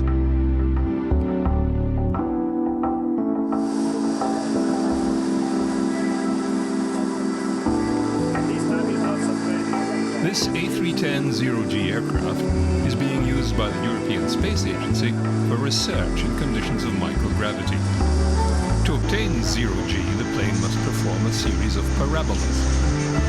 On each maneuver, people first experience almost 2 Gs, feeling twice their normal weight. When the aircraft reaches a specific point, 20, 30. They inject the plane into the parabola. Everyone on board is then in microgravity. It's now called out the angle, it's 40 degrees at 50. Injection, that is weightlessness. Here I go. The scientists have 20 seconds of weightlessness to do their experiments behind me. But there will be 30 of these parabolas, so they have plenty of time, 10 minutes in fact, 20. to do 30. their experiments. Time to get down now, because there will be a nasty thud. There we go. There are 12 experiments on this flight, including 6 by students as part of ESA's Flying Thesis program. The experiments cover everything from fundamental physics and neuroscience to psychology, looking at body image and perception. This experiment is examining the effect of microgravity on the brain. That's important for astronauts doing long-duration stays on the ISS, but there are also wider applications. We are also interested in people with diseases, for example, Alzheimer's disease or dementia. If we know the mechanisms which are linked of a reduction of cognitive performance and brain activity and where that comes from, we might be able to better design strategies to then help these people. Inside here is a pulsating heat pipe, potentially a new way of managing the thermal conditions of satellites or components on board the ISS. The copper pipe, seen here showing the flow of a condensed vapor, also has a section made of sapphire that is transparent to visible and infrared radiation. In this experiment, we're using the infrared camera of the European Space Agency. It's a new camera, high-speed infrared camera, that will be used also on the International Space Station for the next experiment. After each parabola, there is another 20 seconds of 2G as the plane pulls out to level flight. A few minutes later, the next parabola begins. In between each one, scientists must quickly reset their experiments and prepare for the next bout of microgravity. This is the only microgravity platform where the scientists get to interact with their own experiment while it is in zero gravity. Rather than doing it by remote on a robotic capsule or sounding rocket, or on the ISS, it's humans, of course, but then it's astronauts doing it, and they can't possibly be as in tune with the scientific needs as the scientists themselves. So this is the only platform that really allows that kind of access, and as such, it's unique. In the final few parabolas, everyone works hard to finish their science. For the German Mars Society experiment, however, there's only one shot to get this right, as it involves testing the initial deployment of a densely packed balloon that they hope one day will carry instruments for studying Mars's atmosphere. Whether it's preparing for Mars or helping life on board the space station and on Earth, the zero-G plane offers a unique environment for research and the closest conditions possible to being in space.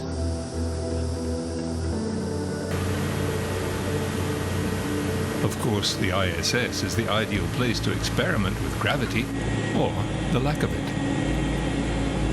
Many experiments are conducted by the crew every day, with new experiments being sent up to the crews in cargo and crew capsules. Now, you are free to set up as you want. This is just...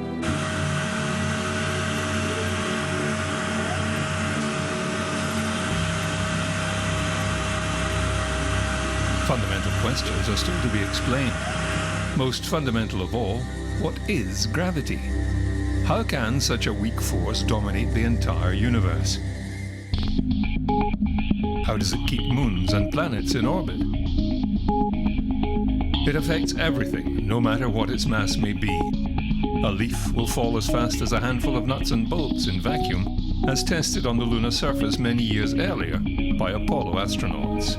It was this man who explained the force of gravity in the space-time continuum early in the 20th century. He theorized that gravitational waves were oscillations in the fabric of space-time, moving at the speed of light and caused by the acceleration of massive objects.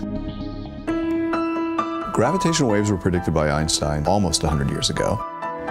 A gravitational wave is a ripple in the fabric of space and time. It's produced somewhere in the distant universe and travels across the universe. When any massive object moves, it's changing the nature of space-time. That's what Einstein told us. So you have a motion that stretches space in one direction and compresses space in the other direction. Nobody really believed at the time of the prediction that you could ever detect them because the size of the effect is so small. It would take multiple massive detectors around the world to sense such a small effect passing through the Earth.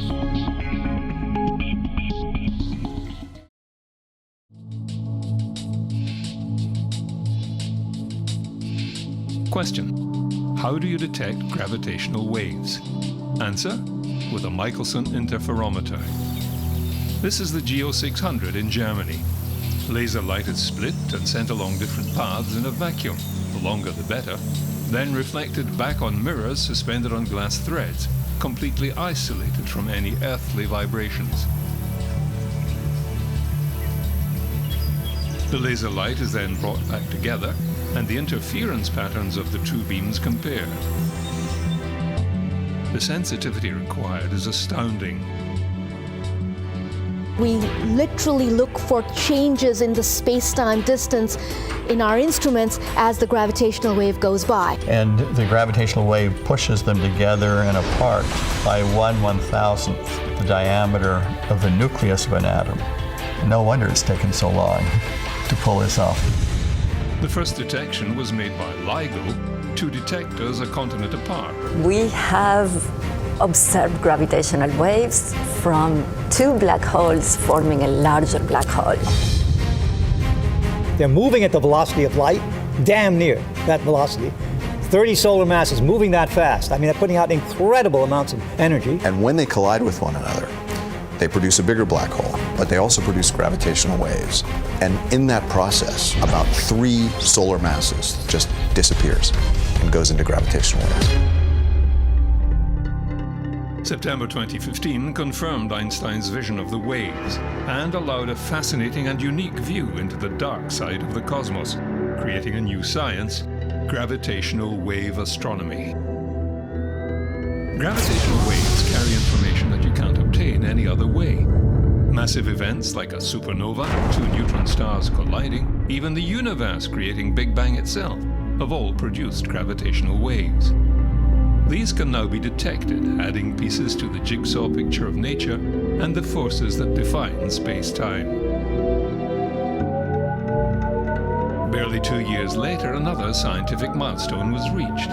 Astronomers using a fleet of ESO telescopes have observed a visible counterpart to gravitational waves for the first time. A kilonova from merging neutron stars.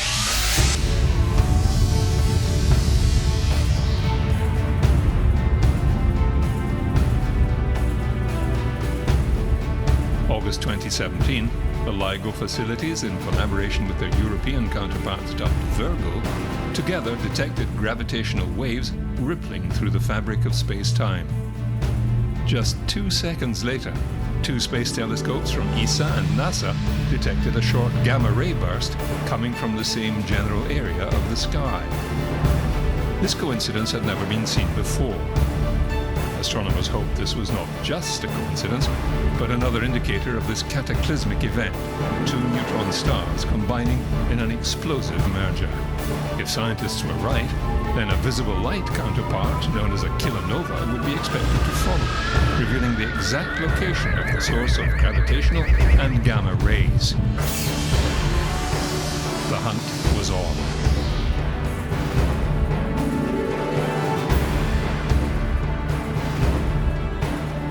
ESO and ESO partner telescopes in Chile joined other observatories to search for a new light source. They were looking for a needle in a haystack, a faint new glimmer amid millions of stars. But amazingly, they found it just a few hours later in the galaxy NGC 4993, 130 million light years from Earth.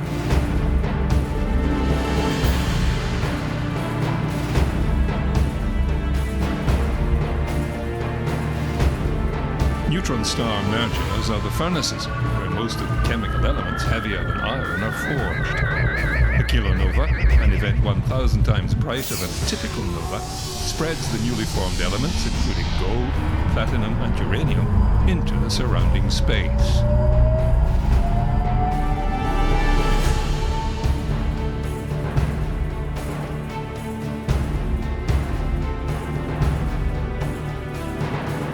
Such an explosion had never been confirmed before, but here was one that could be studied in great detail. The ESO observations revealed an extraordinary and rapidly changing event, closely mirroring theory.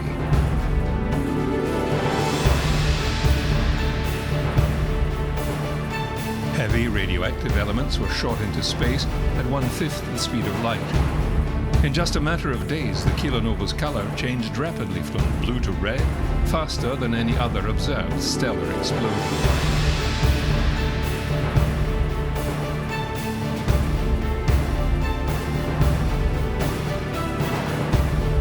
This event marks the start of a new era of multi-messenger astronomy.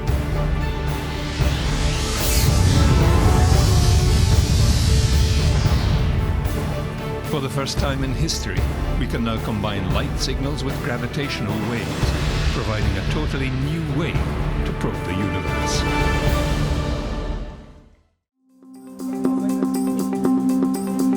The advancement of gravitational wave detection didn't stop there. Talented engineers and scientists set about developing even more sensitive detectors that could be mounted in space, free of nagging earthly vibration and detector size limitations. 5, 4, 3, 2, 1, top, allumage et décollage de VV06. A proof of concept mission, the Laser Interferometer Space Antenna, or LISA Pathfinder, was launched to test the feasibility of a space-based gravity detector.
LISA Pathfinder was launched from Kourou, French Guiana, aboard a Vega launcher into a slightly elliptical parking orbit.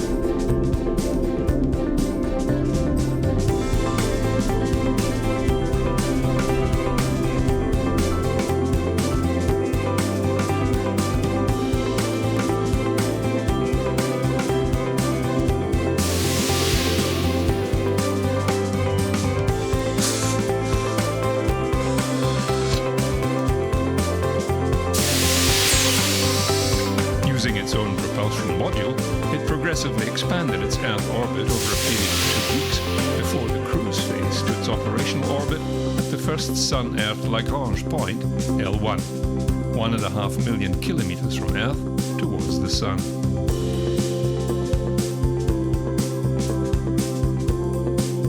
The science package was built around 2 identical gold and platinum cubes, each floating free in a vacuum. They act both as mirrors for the interferometer and as inertial references for the drag-free control system.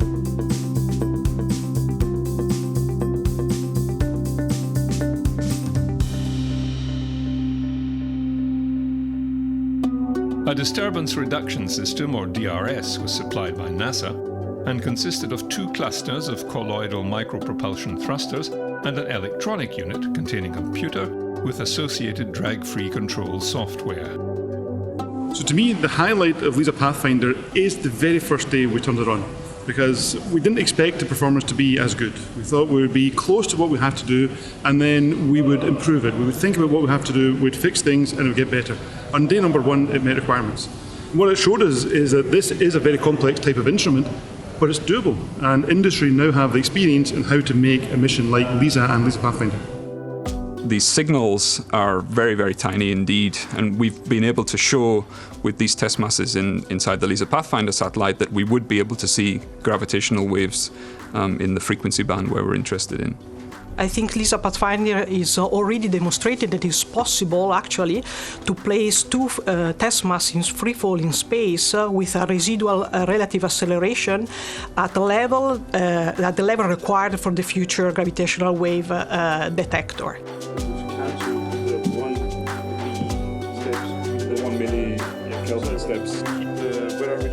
LISA Pathfinder confirmed the technology for a space-based gravitational wave detector even before the science operations began. So a space-based detector like LISA is looking for low-frequency gravitational waves. And by low frequency, really we're talking about very big objects which are in motion.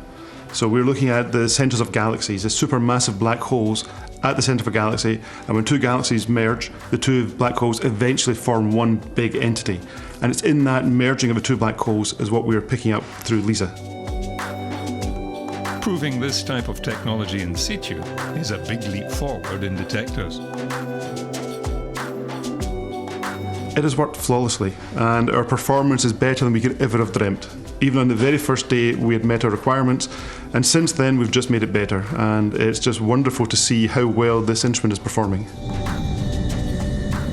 The success of LISA Pathfinder demonstrates that we now know how to build a mission like LISA, and over the next months and years, that mission will now start to be in the design phase, leading to a launch in the late 2020s or 2030s.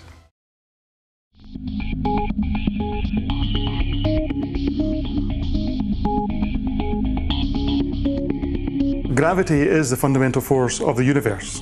At the largest scales of talking about stars, galaxies, the universe, they're dominated by gravity.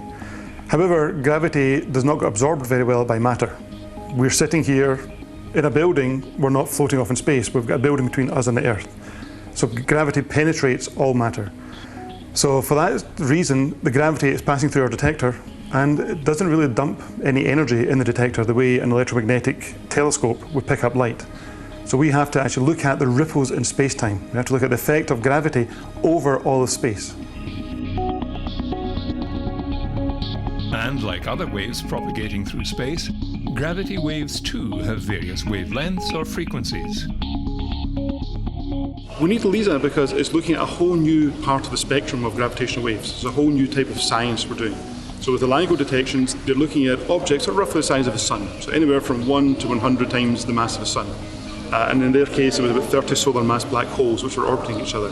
Whereas with LISA, we're looking at galaxies merging. So it's no longer stellar-like objects, it's now galactic objects. So things which are maybe 1,000,000 times the mass of the Sun, the big black hole at the centre of galaxies. When galaxies merge together, eventually these black holes collide. And when that happens, it rips a universe apart. And we're looking for that universe vibrating from these merge of these big events. Something you can never ever do that on the ground. So LIGO will never be able to see the events that we see with LISA.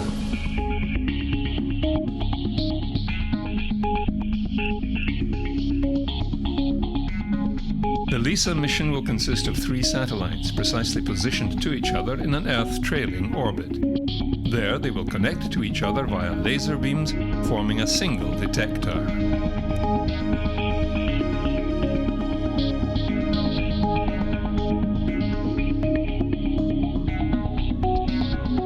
So the big difference between LISA and LISA Pathfinder is the length of the arm. So in LISA Pathfinder, we had 2 gold platinum cubes in our spacecraft, and they were separated by about 40 centimetres. Whereas in LISA, the little cubes are separated by 2.5 million kilometres. So to put that in perspective, that's about 6 times the distance to the moon. So it's a long, long way.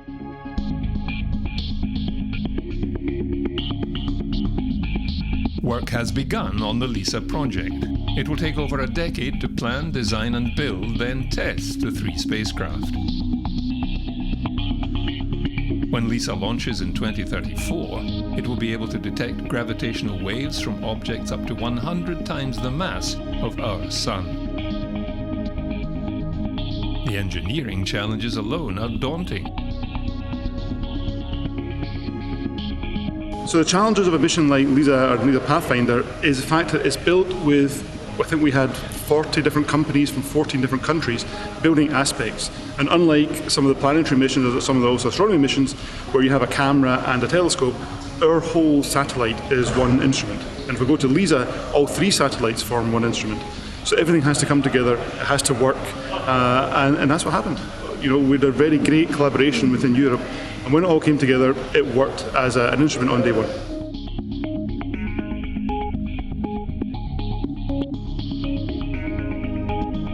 But none of that would have been possible without Albert Einstein, LIGO, and the LISA Pathfinder. Its success has paved the way for a whole new window into the mysteries of our universe.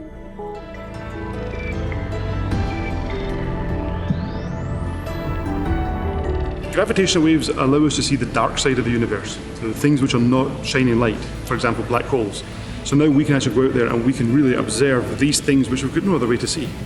And also their gravitational waves were predicted by Einstein, and this is one of the main pillars of general relativity. And with LIGO and even better with LISA, we can really start to probe general relativity and say that is actually theory which governs the gravity of the universe.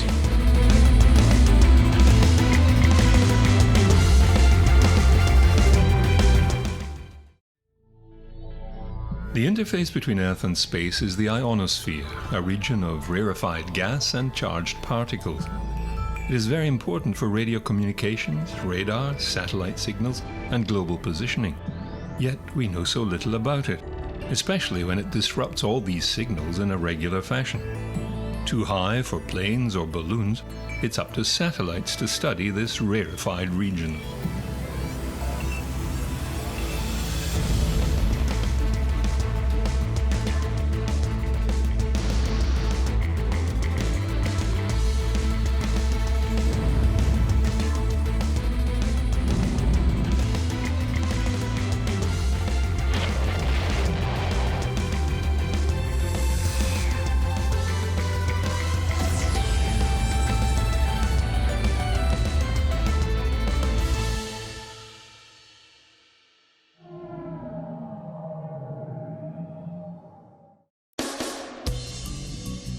We have become so reliant on radio signals bouncing off the upper atmosphere and beaming down from satellites that the ionosphere has become a critical part of our technology.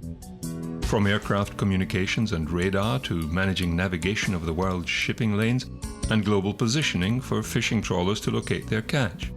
GPS for the military, on the ground and in the air. Yet we know very little about this region of Earth's atmosphere. Critically, there are times when global positioning signals become unreliable. The satellite and radio signals twinkle in much the same way as bright stars appear to do at optical wavelengths. Irregularities in the ionosphere, referred to as ionospheric depletions or bubbles, span the hemispheres at the equator and are a major element of the low-latitude geospace region. It's very important for us to understand the ionized portion of the atmosphere, the ionosphere, as well as the upper atmosphere, because that's where satellites are, low Earth orbiting satellites are orbiting in that region. Astronauts are exploring that region, as well as the communication and navigation signals travel through that region. And so when you have disruptions in the ionosphere and variability in the ionosphere, that can affect our navigation and communication systems. The ionosphere lies some 40 to 600 miles above Earth's surface.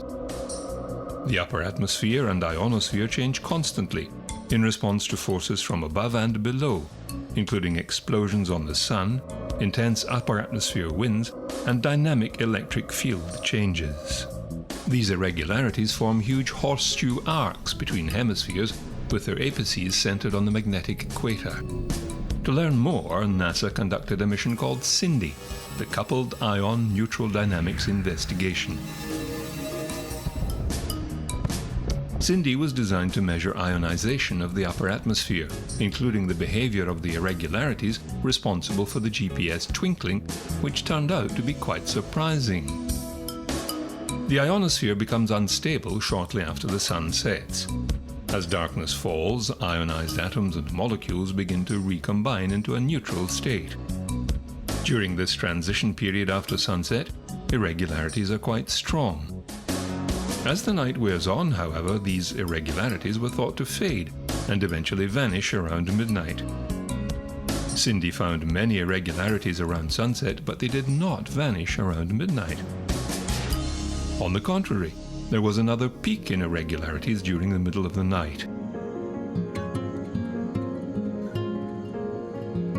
This second peak has appeared most pronounced from June through August. Scientists aren't sure yet why this second peak occurs or why it varies by season. The CINDY mission ended with the re-entry of the spacecraft into Earth's atmosphere. Researchers still had much to learn about the ionosphere and how it can affect GPS and other satellite systems. To understand the tug-of-war between Earth's atmosphere and the space environment, NASA created the ICON satellite.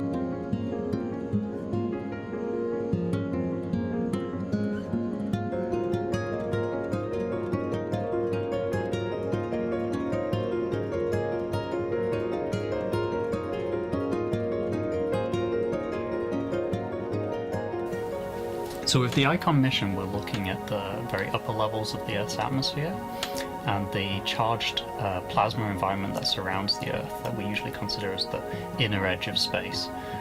So that region is called the ionosphere, and that's what gave us the name for the Ionospheric Connection Explorer. But really a lot of what is happening there is being driven by the winds and the composition of the Earth's atmosphere. So these altitudes, the thermospheric altitudes that the ICON mission is investigating are typically too low for satellites to fly in and too high for weather balloons to get to, for example. So we need to use remote sensing techniques to get the information at the right altitudes. And the atmosphere actually helps us do it because there is something called an air glow. The atmosphere naturally just glows at those altitudes, more during the day and less during the night, but it's always there. This air glow is always there. And by just looking at the color of this air glow, we can find out about the wind and the temperature, actually. So it's the atmosphere, in a way, is helping us to understand how it is behaving by sending out this air glow. And if we build the right instruments to look at particular aspects of the color of the air glow, we can get the information that we want. So what ICON is trying to do is observe these two systems at the same time from one satellite. So it does that with 4 instruments, and broadly speaking, 3 of those are kind of camera instruments that look out at the Earth off on the horizon. One of them measures the temperature and wind of that atmosphere. One of them measures the composition of the atmosphere. One of them is getting the plasma environment, this charged particle environment. And then there's a 4th instrument that measures the charged particles and their motion and things at the location of the spacecraft. High-altitude wind shear is thought to be one of the factors for GPS twinkle. It's just the movement of the atmosphere, same thing as we experience as wind down here, except for the winds are generally much faster up there, and there's very little atmosphere, so the pressure is very, very low. So those are the 2 major differences between what we think of when we say the word wind here and what we experience up there, or what the instrument sees up there.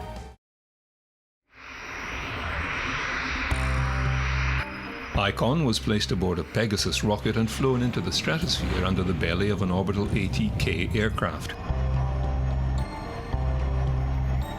Once it is at the right altitude and heading, the rocket drops away, then ignites its main engine, carrying the spacecraft into orbit.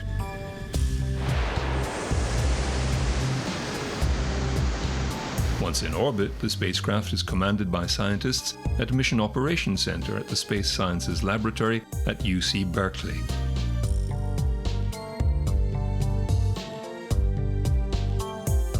ICON then began its study of the frontier of space, the dynamic zone where terrestrial weather from below meets space weather from above.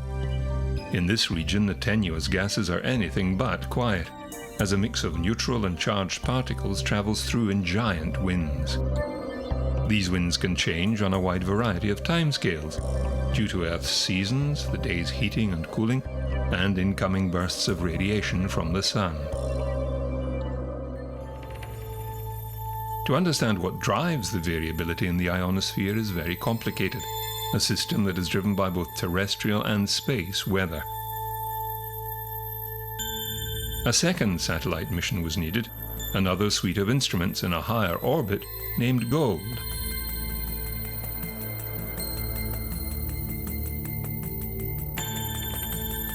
A first for NASA, GOLD was piggybacked on a commercial satellite. The GOLD mission stands for Global Observations of Limb and Disk, and it's a very important mission for us to understand the upper atmosphere of the Earth, the thermosphere and ionosphere of the Earth.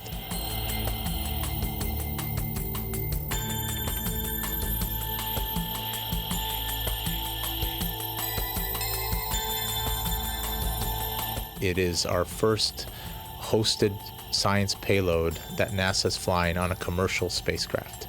And so that is a new innovative way for us to do science that maximizes our private sector partnership as well. Gold will be sitting 22,000 miles above Earth, which means that it can see a whole half of the Earth, all of the Western Hemisphere. And it will be hovering over one particular point on Earth, watching the dynamics of the atmosphere play out below. From geosynchronous orbit, gold can scan half the planet at a time.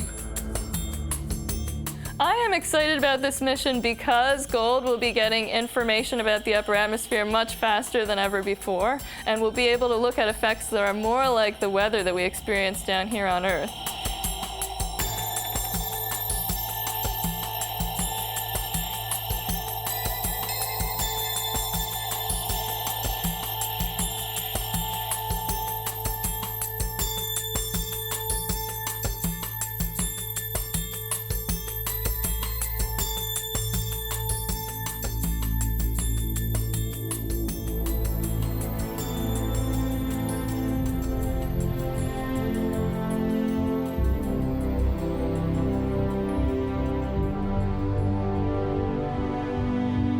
The two influences on the ionosphere are space weather and weather below, closer to the ground. Space weather is the realm of the sun, coronal mass ejections affecting our magnetic field and showering us with energetic particles.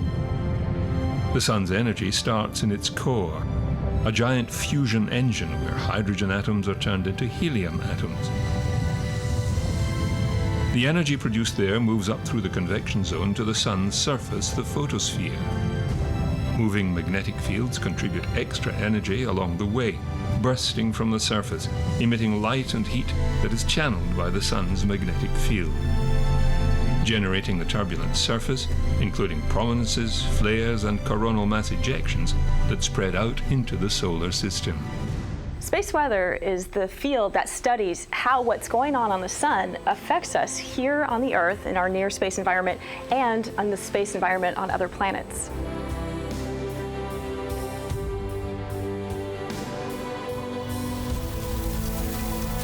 These powerful bursts of energy travel outward toward the planets. This space weather, consisting of light and thermal radiation, includes high-speed solar wind and energetic particles which collide into planets orbiting the sun. Earth has some defense, its magnetic field that deflects and absorbs much of the energy, distorting the magnetic field. Some energy is captured and follows the magnetic lines to the poles, generating auroras.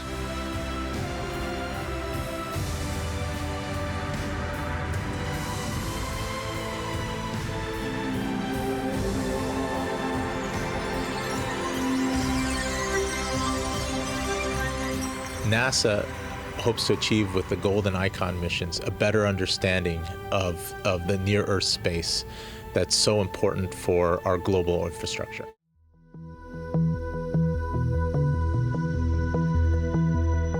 To help predict space weather, many Sentinel satellites watch the sun closely.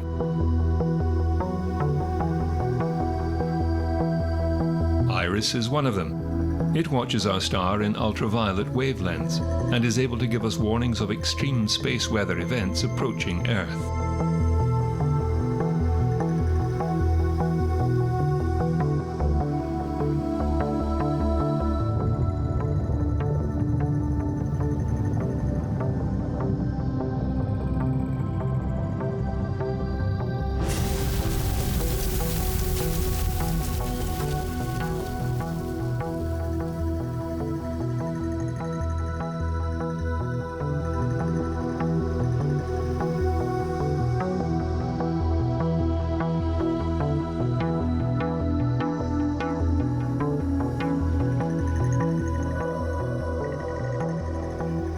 This space weather has a direct influence on our ionosphere.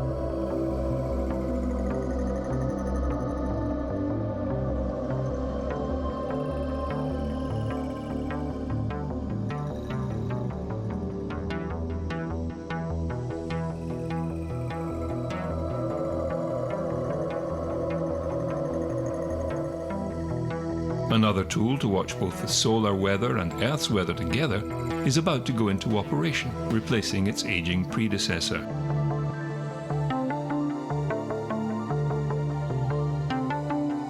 GOES-R is a next-generation weather satellite with the latest in technology.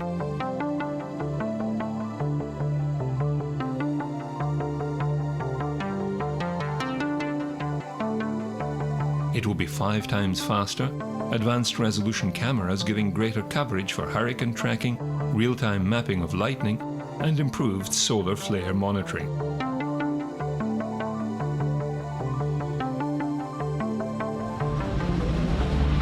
Almost by accident, the Fermi X-ray telescope in Earth's orbit discovered another source of gamma-ray particles coming from Earth.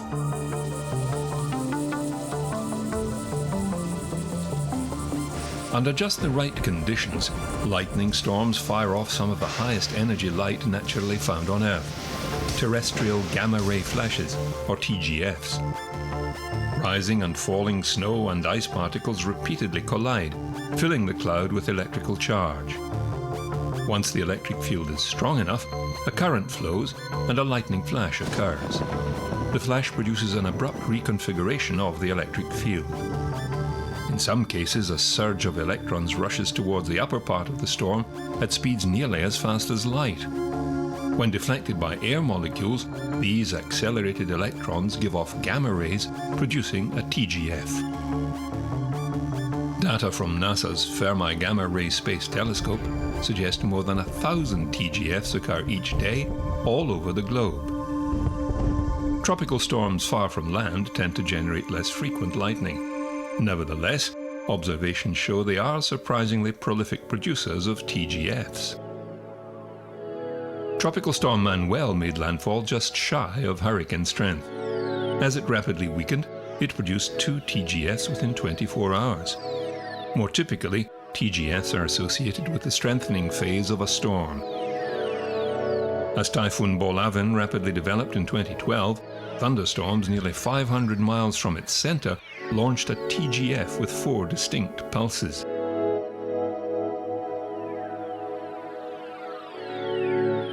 So far, the record holder for TGS is the rapidly strengthening tropical wave that later gave birth to Hurricane Julio. It produced 4 TGFs within 100 minutes. A 5th followed the next day, with nothing further.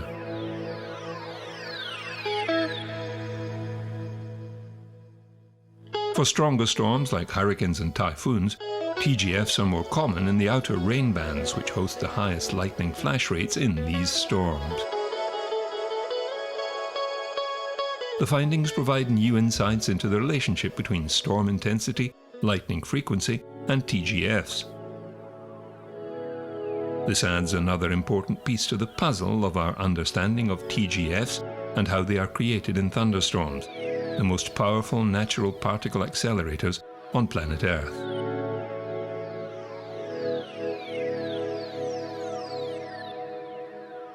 Ultimately, the science that we learn from Golden Icon will help us be able to predict the near-Earth environment that affects our communication and navigation signals and capability, but also how space weather affects the upper atmosphere, which can translate to effects on the ground in terms of our power systems and our navigation systems down below.